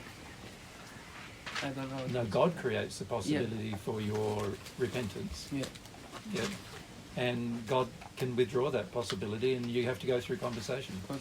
But then, what does it take now for God to give you again this possibility? Well, you've got it now. You mean in the future? You mean in the future if He withdrew it, if He withdrew the love? He doesn't withdraw it from you personally. He offers it to all of humanity, and then, given enough time, already it's been 2,000 years, and it'll be well longer, and then when God says, well, there's no more repentance through and reception of God's love in order to make these transitional changes, you're going to have to do it through compensation. That'll be withdrawn from all humanity, Does that mean? not just you. Does that mean repentance, or the fact that you can't receive God's love through the repentance? That's what repentance is about. So I'm not talking about the repentance where you have to go through in compensation. I'm talking about the repentance where you involve God in the process of repenting. Like you repent towards God, not just because you're sorry, but because you're sorry with God that it's like that, right? That will be withdrawn. You can be sorry after then, but God goes, well, you're just going to have to go through compensation still until it's done. And the cause, you have to remove the cause through Yourself. compensatory means. God can't help with that removal. Hey? That's right. Yeah. Compensation requires that you remove the cause. Repentance with God means that God can remove the cause. So, but I think you're still a bit confused about it. Yeah, well, I'm not understanding your question. Your question, yeah. So I've got this belief that. Yep. And I went through some, like. So what is your belief? Yeah. So basically that. God gives us an opportunity to repent for certain things, for certain things in our life, and give us there's this attraction that give the possibility to act. Yeah, no, that's always happening. Yeah, okay. That's not a one-off thing. And it's not, you mean like an intensified period in your life? Yeah, no. No. It's not like he's like, now's the time and I'm going to throw everything at you. It feels like that to your, but it's not like that. It's more like you make changes. You have made enough changes. Under those circumstances, you've made enough changes to recognise the opportunity. But the opportunity was always there. And the conscience was always bothering you, but you were tuning it out. That's right. The way I feel about it is when your desire to actually deal with something increases, you are more sensitive to the opportunities that are around you, that are offered all the time. You see more. God offers to you all the time, not once. Yeah. And there's always attractions. You're always attracting things to help trigger you into that repentance process. You as just part don't of the see gift them of the until Lord. you desire it. And then when you desire it, you're like, oh my gosh, everything's happening all at once. But No. it's sort of... It was always coming going to from happen all at once you desired it. Yeah. But while you didn't desire it, it was never going to happen. It's sort of part of God's grace, isn't it? That God brings you more and more opportunities when you really want to do it, so that you can get deeper and deeper into the issue. Yeah. Yeah. So it's a fundamental misunderstanding about what God offers. Yeah. What God offers is He's constantly offering the opportunity to you to see and become aware of your sin all the time. It's just the state you're in as to whether you will recognise those opportunities or not. I guess I've got this feeling that it's God don't want me Yet. Until I It's not like that at all. Yeah. It's not like that at all. God always wants you to have it. It's just where you are as to whether you see that or not. Yeah. It's really important to see that, because otherwise you'll start thinking that God sort of is arbitrary in offering something and withdrawing it. But that's not how God is. God's constant in the offer. Right? It's just our ability to recognise what's going on around us. We're very desensitised frequently right at the beginning of dealing with something. We start, as I said in that discussion in that thing that I've recommended to read. In the sin. The sin, divine love, and 2005. forgiveness and repentance, or whatever it is. And at the beginning, you're in a state of denial. You don't know what you don't know. You're sort of completely clueless. Right? Even though God is already trying to expose it to you and doing everything God can to expose it to you, and the law is bringing it to your attention at every possible moment that it's doing it all your life, because of your lack of awareness, because of your denial, you don't see any of that. And then as time goes on, you might have some pain and you might have some suffering and other things might happen, and you start to become aware of what is happening. Now your desire starts kicking in, and that causes more attractions to occur where you become more aware. And then, then you start thinking, oh, God's now offering me an opportunity. But actually, the opportunity was always there. Right? But the change that has happened is you to get to the stage where you could make that change. I guess it's more like, in order for me to get to this point where I desire the repentance process to start, there are things that have to slowly take place where to become aware. Sometimes it's even just you going, wonder why this is happening in my life, or I seem to blame. And it doesn't have to slowly take place. It takes place at the speed that you govern, not that the universe governs, but that you govern. But the thing is, maybe I'm too intellectualized here, but if I take it like scientifically and I see all the resistance I have and the amount of fear I've got in those, like how much I put faith in my fear, and I know that it will take this much thing to happen in order to trigger it enough for me to develop the desire. That's not true. You don't know that. But you are being very intellectual about it. The reality is that your any transition you make is going to be governed by your sole desire to make it. And that is not controlled by anyone other than yourself. Yeah, but in me, there's like if my you have to reach a point where you desire it. Is that what you mean? See, at the moment, you want it to be an intellectual process. Because being an intellectual process means you have governance over it. It means you have control of it. Control thing, right? It means you can slow down the emotional part of it if you have intellectual power over it. You can slow down it happening. And you want to slow down it happening. You've got a deep nostalgia for certain parts of yourself as you are now. And you want to slow down a transitional change. You want it to be something you can govern with your mind, right? You don't want to have to go through uncontrolled emotion in order to do it, right?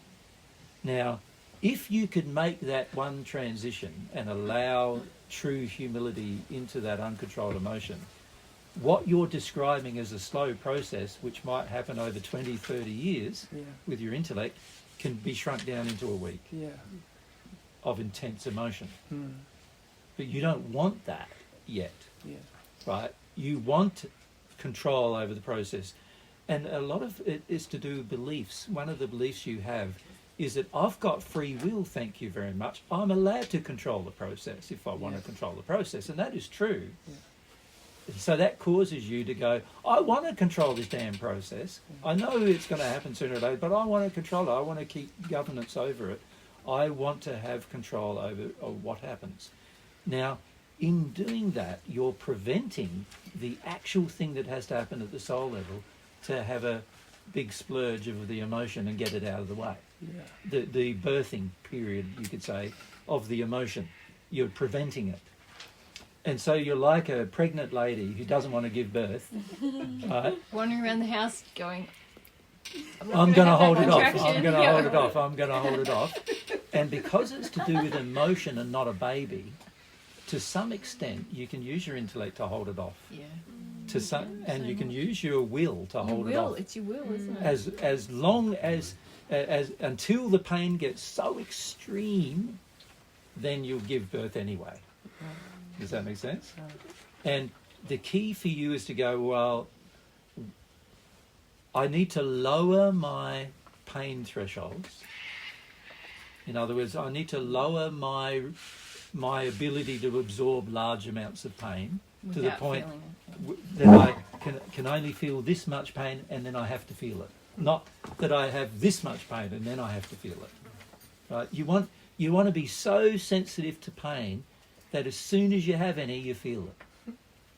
Does that make sense? Yeah. Which is the opposite of what the mind demands. The mind is saying, I don't want to be sensitive to pain at all.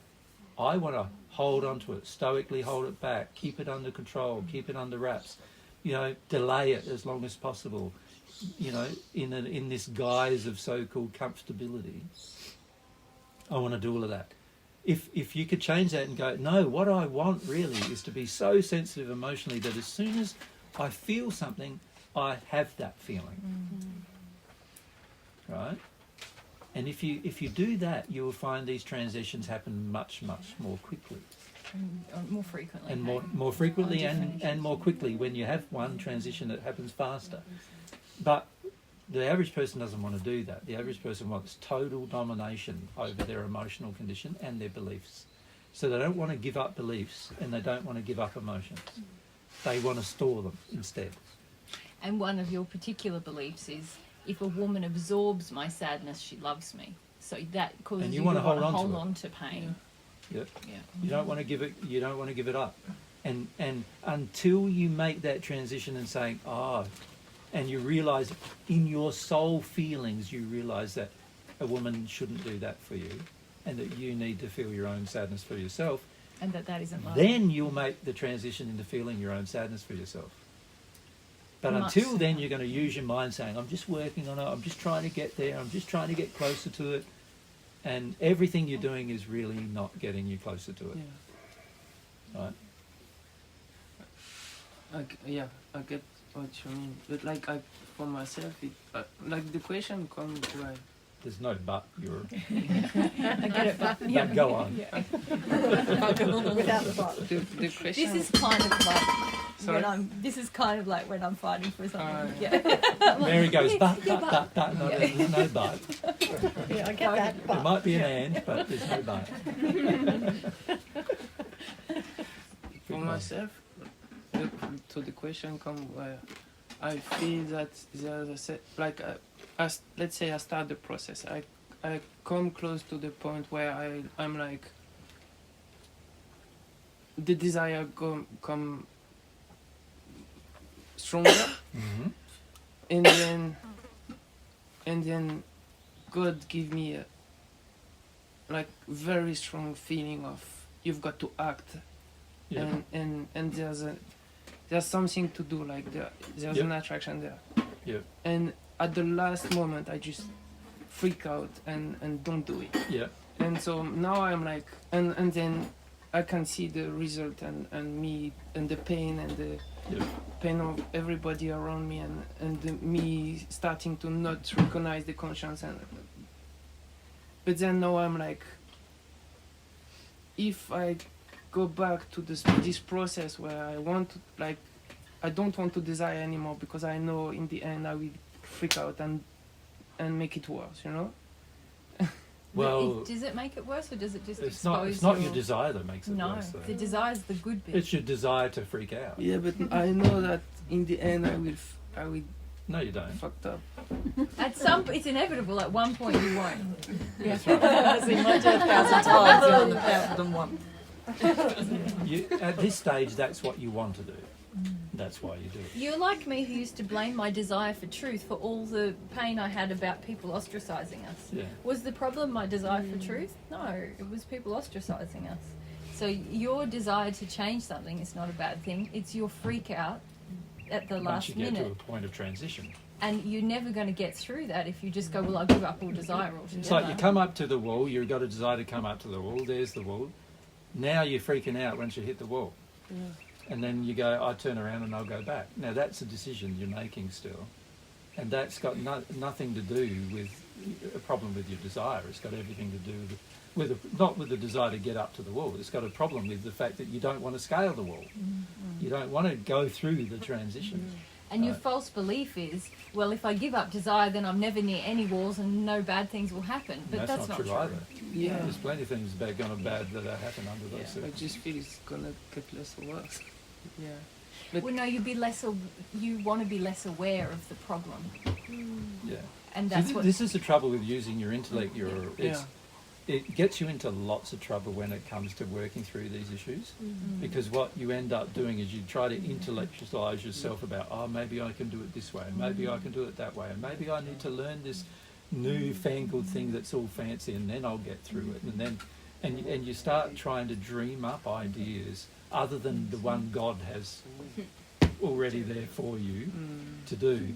You start trying to come up with alternative ways of getting through something. Because, so what you're doing is you're coming up to a point of fear and terror, and you're refusing to feel your fear and terror, right? And you think, it's better to either not go up to the point of fear and terror, which is that's not true either, but you also then think, well, I'm always going to hit that fear and terror and run away from it. Well, that's not true. You're going to always do that until you decide not to anymore do that, right, to go through a transition. But that decision can't be made with your mind. It has to be a feeling that you're going to do that, right? And you're trying to make the decision with your mind. And so naturally it's not going to happen. So and then you start looking at, well, maybe there's no other way I can do it, some other alternative method. If Jesus could just understand what I'm going through, he might be able to tell me another way that will help me get over that. And there isn't. Yeah. It's like trying to,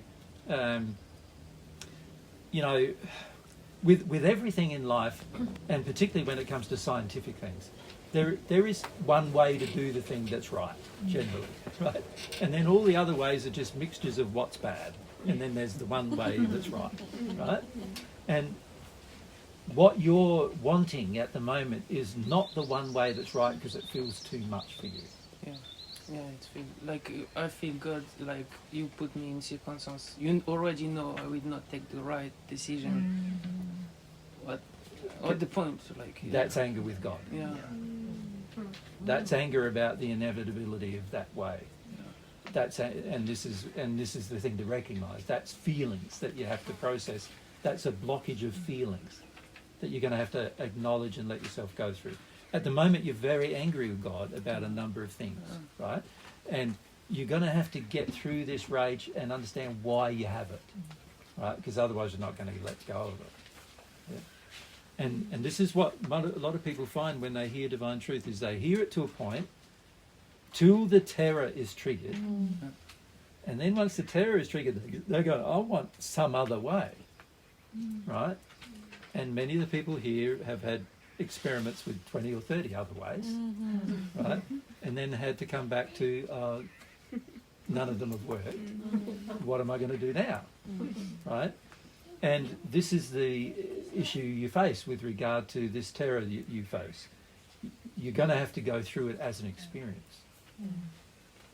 And whether you do or not will be completely up to how much you want comfort or not. And at the moment, you want comfort more than you want the terror. So every time you come to the terror, you want comfort more, so you go back to the comfort. Right? But it's not working for your life. No. And also just be quite, from my own experience, I know it's what the mind does. It tries to rationalise why it's a better course to, because what you were really expressing before is, if I give up desire, things will be better. If I don't go for the thing, I won't come up against the terror, because it's me, and you're blaming coming up against the terror and making the bad decisions for the bad outcomes. And this is why you've been attracted to the Buddhist sort of philosophy in your past. Or the Zen. The Zen philosophy. Yeah. But the problem that I see, or that I've seen in my own life, is that coming up towards a terror, and because I've done exactly the same thing, and feeling like I can't cope with the terror, and then making bad decisions, and then feeling like my life is shit and it's worse now than if I hadn't have had that desire. what I came to see was, because I tried then shutting down all desire, but what that made me For more... nearly 3 or 4 years, eh? Yeah, more probably. 6 maybe. Mm. I had various goes at it. I had various methods how it was going to work out. And what I found at the end, Yura, is that I was more aligned with the fear in the world and the darkness of the world in order to try and escape the sensation of my terror, of confronting what was really fear inside of me, but me coming up against something in the world, for example, through my desire. So, for example, I started to say it before, like, I felt attracted to Jesus. I felt attracted to God. I felt attracted to God's truth. I felt attracted to everything that we talk about. I felt like I loved it so much. And then so I started down this path, and then I would come up against my terror of violence, of people attacking us, people ostracizing us, very, very real things, I lost my career. Everyone I used to know thinks I'm a nutcase. Like, my family doesn't talk to me anymore. None of my friends. And then I blamed my desire for all these things that are my passion. And I tried to shut them down. And I went away from them time and time again. And I was still... What I realized in that process is that then I was aligning myself with the people who were attacking me, actually. And so I was actually hurting myself, not only by shutting down my desire, but bringing myself back into alignment with people who, when I went to be myself, attacked the shit out of me. So it was a false ideal that I had, that coming away from desire would protect me. It actually put me in harmony with people who hurt me. Yeah. More allowed that hurt, actually. Yeah, and said it's okay, almost. Yeah. So be very cautious of shutting yourself down and blaming your own loving desires, because that's a very detrimental thing. Yeah, all you're facing here is terror. Yeah. It's an emotion. You can feel it. God's given you the ability to do so. And you just need to pray more to God when you're in the closeness of it. You need to rely more that He will help you get through the fear and the terror. It's just a feeling. And then you get over the other end of that wall, and then you feel like, now I understand better what was going on. But, for Mary, like she said, there's been like constant back and forth. Hit the wall, go away, hit the wall. We used to talk about it almost every day. I'd say, now you're turning your back on the wall again and walking away from it again. And unless you just sit with the wall and stay with the wall and feel how bad you feel, and feel the terror of scaling it that you have, and to actually go through the emotion of all that, every time you go away, you're just going to go away, and you're going to have to come back to it at some point in the future And it's again. very hard. And in the end, you almost convince yourself that you can't handle it, which you have almost done already to yourself. You've almost convinced yourself that you can't handle it. But God's saying to you, you're the pinnacle of my creation. You can handle things. I created emotion. You can handle all your emotions. So go for it. Trust that I'll be able to be there and help you. That's how God feels. And that's the thing I was going to say about terror. It's tricky because most of us, when we get to a point of terror, when we're in terror, we feel God cannot love us. God doesn't love me. Yeah. God wants me to go through this. And that's a false definition of love, obviously. That's a false definition of love. And that's what separates us from God. And while I'm not through my terror, for the first time I feel like God can be with me in my fear, because I've given up the belief that, or I'm in the process of giving up. Once I've given it up, I'll go through the terror properly. But, there's this faith that actually this is not, God doesn't, it's sort of like, before then I felt like, well, God wants me to do something that's impossible, one, and two, if anyone loved me, they wouldn't want me to have to go through this horrific emotion. And that immediately put me at odds with God, and that's what I feel in you when you talk about it. You're like, well, I come up to this wall, and God, I have faith in God to that point, and then it's like, God's my enemy in this place. But I think coming up to the wall and staying there, my faith has grown that no, God actually loves me, and God sees beyond me, that I'm beyond this feeling, and that I can be beyond it, but also that I'm not just this feeling, and also that God requiring me to go through this feeling will make me a very strong person, not in a like power tripping way, but a person who's fully conscious of her potential. And can handle anything. And can handle things and can love much better, because I've had to face how little I can love if I just keep running away when terror is there. I feel for me it's a bit tricky because like it's like Special case. no, but it's like I've been sometime with the terrorist God and I felt like really God wanted to destroy me and I had to go through that and then obviously it didn't happen, but but like it's more like I've got my mom that if I trigger, like if I go further, I will trigger her, and I can't do that. Basically, God is my mom is my God, and I chose my mom, and I'm like, sorry, God. So now what you're describing is an addiction that you have, that you're unwilling to confront. And because you believe the consequences of confronting it are going to be bad for her or for you or both. And that's not true. But you believe it's true, and while you believe it's true, you're not going to make the change.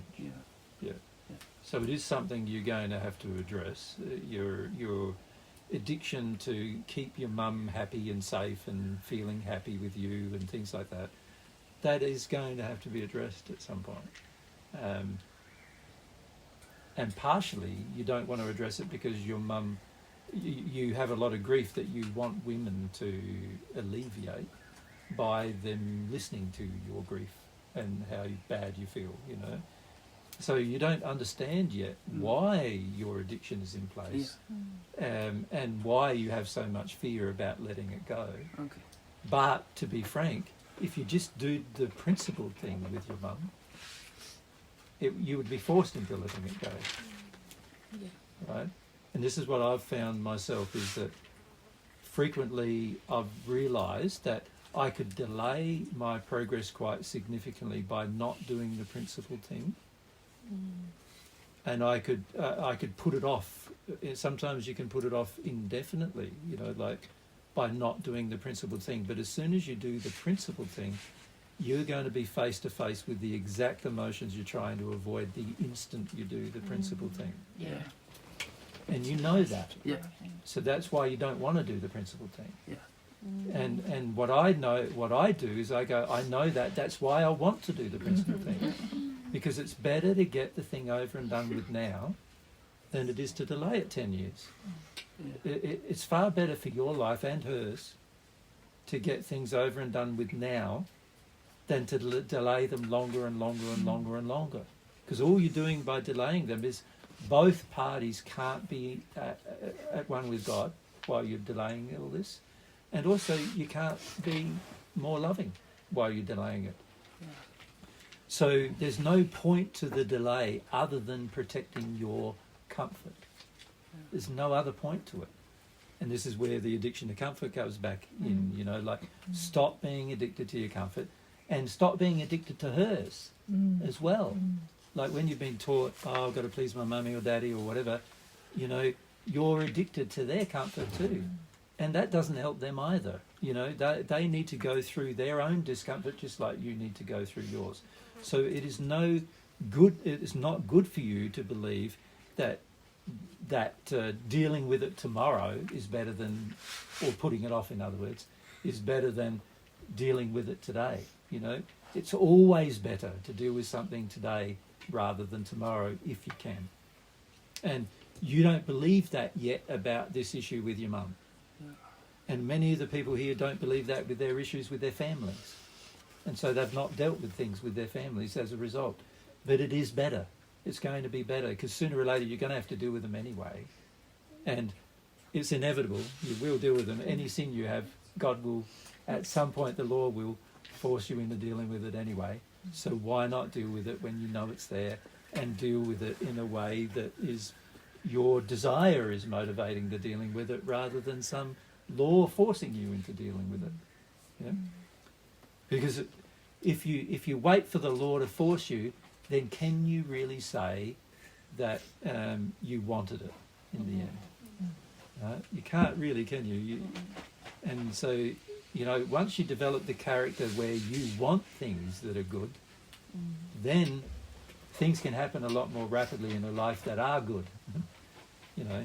And this is where I see a lot of people make a lot of mistakes, where they go, oh, but I can't do that thing because it's going to destroy my mother, or destroy my father, or destroy my partner, or destroy my child, or it's going to harm them so much, it's going to be terrible. I've got to avoid it for longer and longer and longer and longer. It's going to destroy me if I do it, so I've got to avoid that longer too. And all you're doing there is delaying the inevitable, which is that you will be free of sin at some point in your future. It's just how long away will that be? Do you want it to be hundreds and hundreds of years, or do you want it to be tomorrow? You know, if you have the focus that I want to be it tomorrow, then you'll get through it very rapidly, and you'll deal with any emotion that comes along, and you won't try to save your emotions. But if you have the feeling like, I want to save my emotions, then you're going to wait hundreds of years potentially to be in the same state that you could be in tomorrow. Right? And that seems to me such a waste of life to do that. And this is the thing you've got to contemplate. Do you want to waste your life like that? Or are you going to change that? And you want to waste her life like that?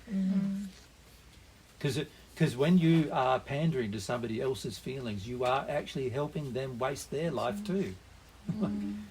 So it's no longer just you now, that where you know the penalty is not just yours now for your sake, but now the penalty would be added to you for doing it for somebody else's sake. So it's far better to make the decision now, sort it all out now, figure it all out now, deal with the thing now, get it over and done with now, than it is to put it off. But at this stage, I understand you don't feel that. And that's the thing that needs to change, because when that changes and you feel that, then you'll do it. Yeah. Only then. Yeah. And nobody else can control that when that will happen. Only you really have control over that. God doesn't have control over that. He's been trying to lead you down this road for ever since you were born, pretty much, right? To the point where mum gets confronted at some point, right? But every time you come up to the wall of it, you want to run away, so it's going to take longer. But not because there's some destined, it's not predestined to take longer. It's because you're wants it to take longer. You're wants to delay the inevitable.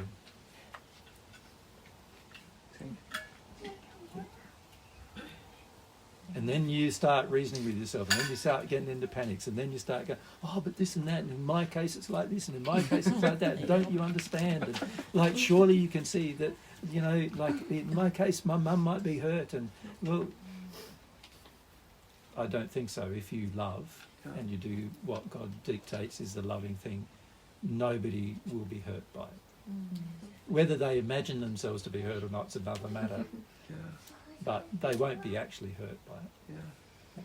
But the thing is, like, intellectually I can understand that, but it's the first time you tell me that I can feel the love on not doing that.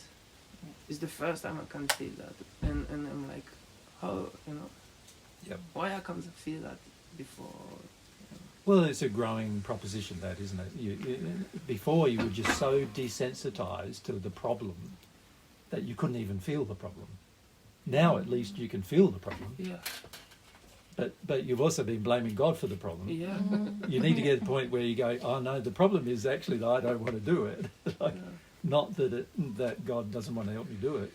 It's that I don't want to do it. You know, you got to see the problem in its full entirety. But at this stage, you've had a growing awareness of the problem from, you know, to some degree, but you still don't see the full problem, which is I don't trust God, I don't trust the outcome's going to be good, I don't trust. That's also a part of the problem. That makes sense?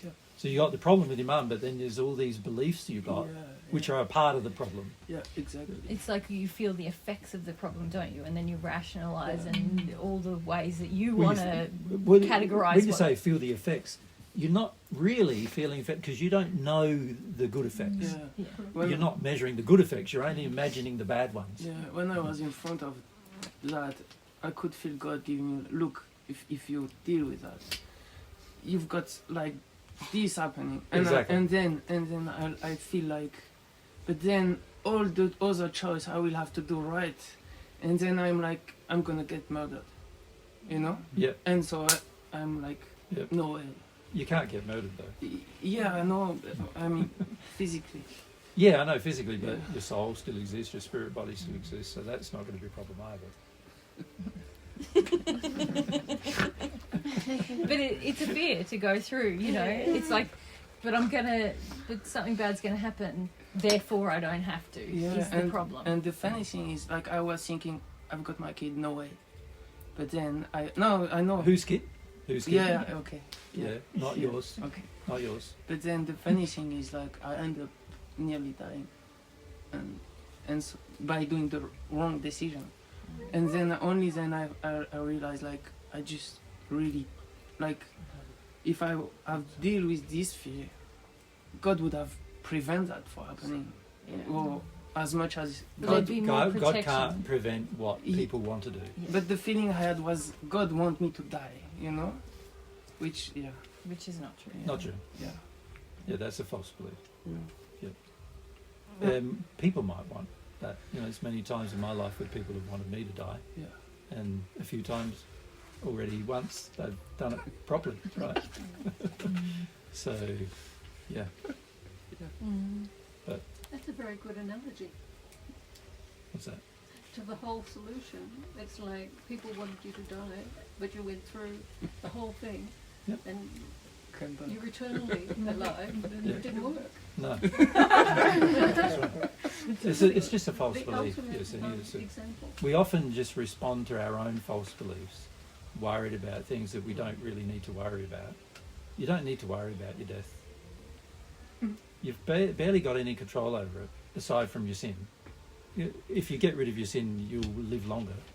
But aside from that, you barely got any control over it, because at one point you are going to die, and you'll be in the spirit world, and you'll still be alive, and you'll recognise you didn't really die anyway. So why worry about it? Well, isn't it more, I don't know, you can't let that become a part of your decision-making process. Well, that's a part of the comfort, isn't it? That's right. If you're terrified about that, you've got to feel that terror, not go, oh, I'm terrified of death, therefore I shouldn't take the loving action. Yeah. And to be honest, your death's going to be a lot worse if you don't take the loving action. Yeah. I died in like 6 hours in the first century. The average person who was crucified took 48 hours. Wow. Or more. Some I know took 7 days.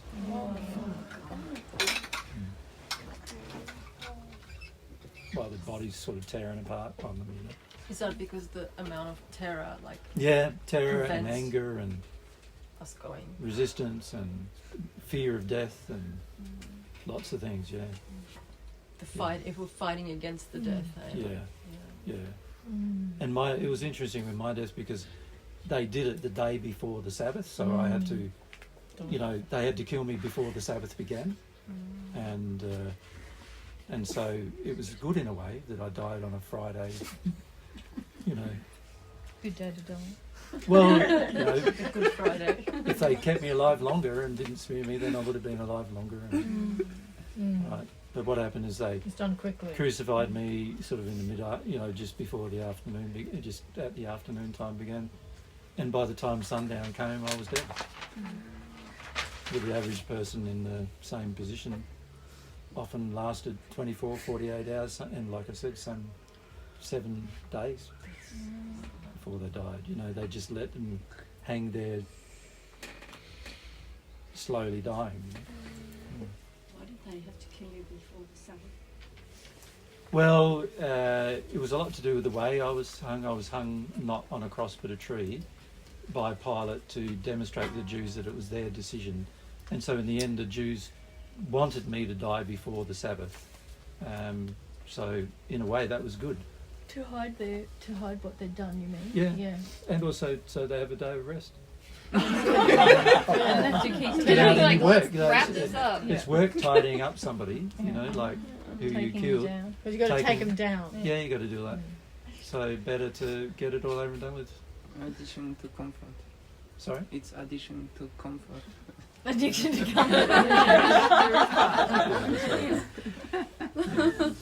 It was a tree. Sorry? It wasn't a stake, it was a tree. Oh, it was a stake, Yeah. but not a cross. Yeah. Well, it's just that there's a hymn about you being tied to a tree, and I've always thought, oh, how can we? Maybe we need to change Yeah, that. it was a stake, but Yeah. it was straight. I guess every stake back then used to be a tree. So they hung the two Yeah. people next to me on a cross, and So- they hung me like on a stake. So what was the significance of the tree versus the cross, and the Jews versus the... It was the way the Jews Oh. hung people on a stake versus the way the Romans hung people on a stake. my goodness. The Romans hung people on a stake this way because they lasted longer. The Romans were so cruel, weren't they? Like, affected a lot of. You were alive longer if you were hung this way. You were tied by the arms and you rested on your feet. But the Jews hung you this way, and which meant your body tore apart. Ripped apart. Yeah, like faster. And you were able to just surrender to the pain of that. So that's why you passed. Yeah. You had no anger or. Well, there's nothing fear. I could do about No, it. yeah. Couldn't take myself off it. Nobody else could either. Obviously, Yeah. they would have had to fight to get me off the stake before I died. We know so. what happened to Corning. Mm. Yeah. So, not much point fighting it. No. It was inevitable. It was inevitable as soon as I was condemned by the Sanhedrin. So.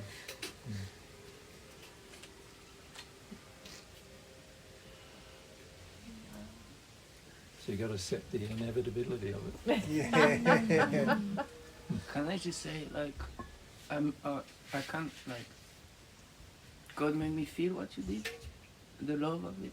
Yeah. And it was the thing, the most beautiful I ever witnessed, like, through, it felt like the most beautiful thing that happened in humanity. You know, where the amount of darkness, but on the amount of light and in the two together was so beautiful. Yeah. Yep, it was interesting spiritually because there was a lot of very dark spirits around, and there was also a lot of very, very bright spirits around at the same time. Yeah. And even for the people, like, it felt like everybody. It felt like an explosion of love where we yet not witnessed the full extent of it, even 2,000 years after, you know. And so, like, through time and space, everybody will one day be touched by it, and accept or not. But you know, Well, that's my hope. That's God's hope. That's God's hope. I feel. All God's You know, God doesn't control people on earth, of course. So, you know, as to whether that happens or not, it's a different matter. But that is the goal, you know.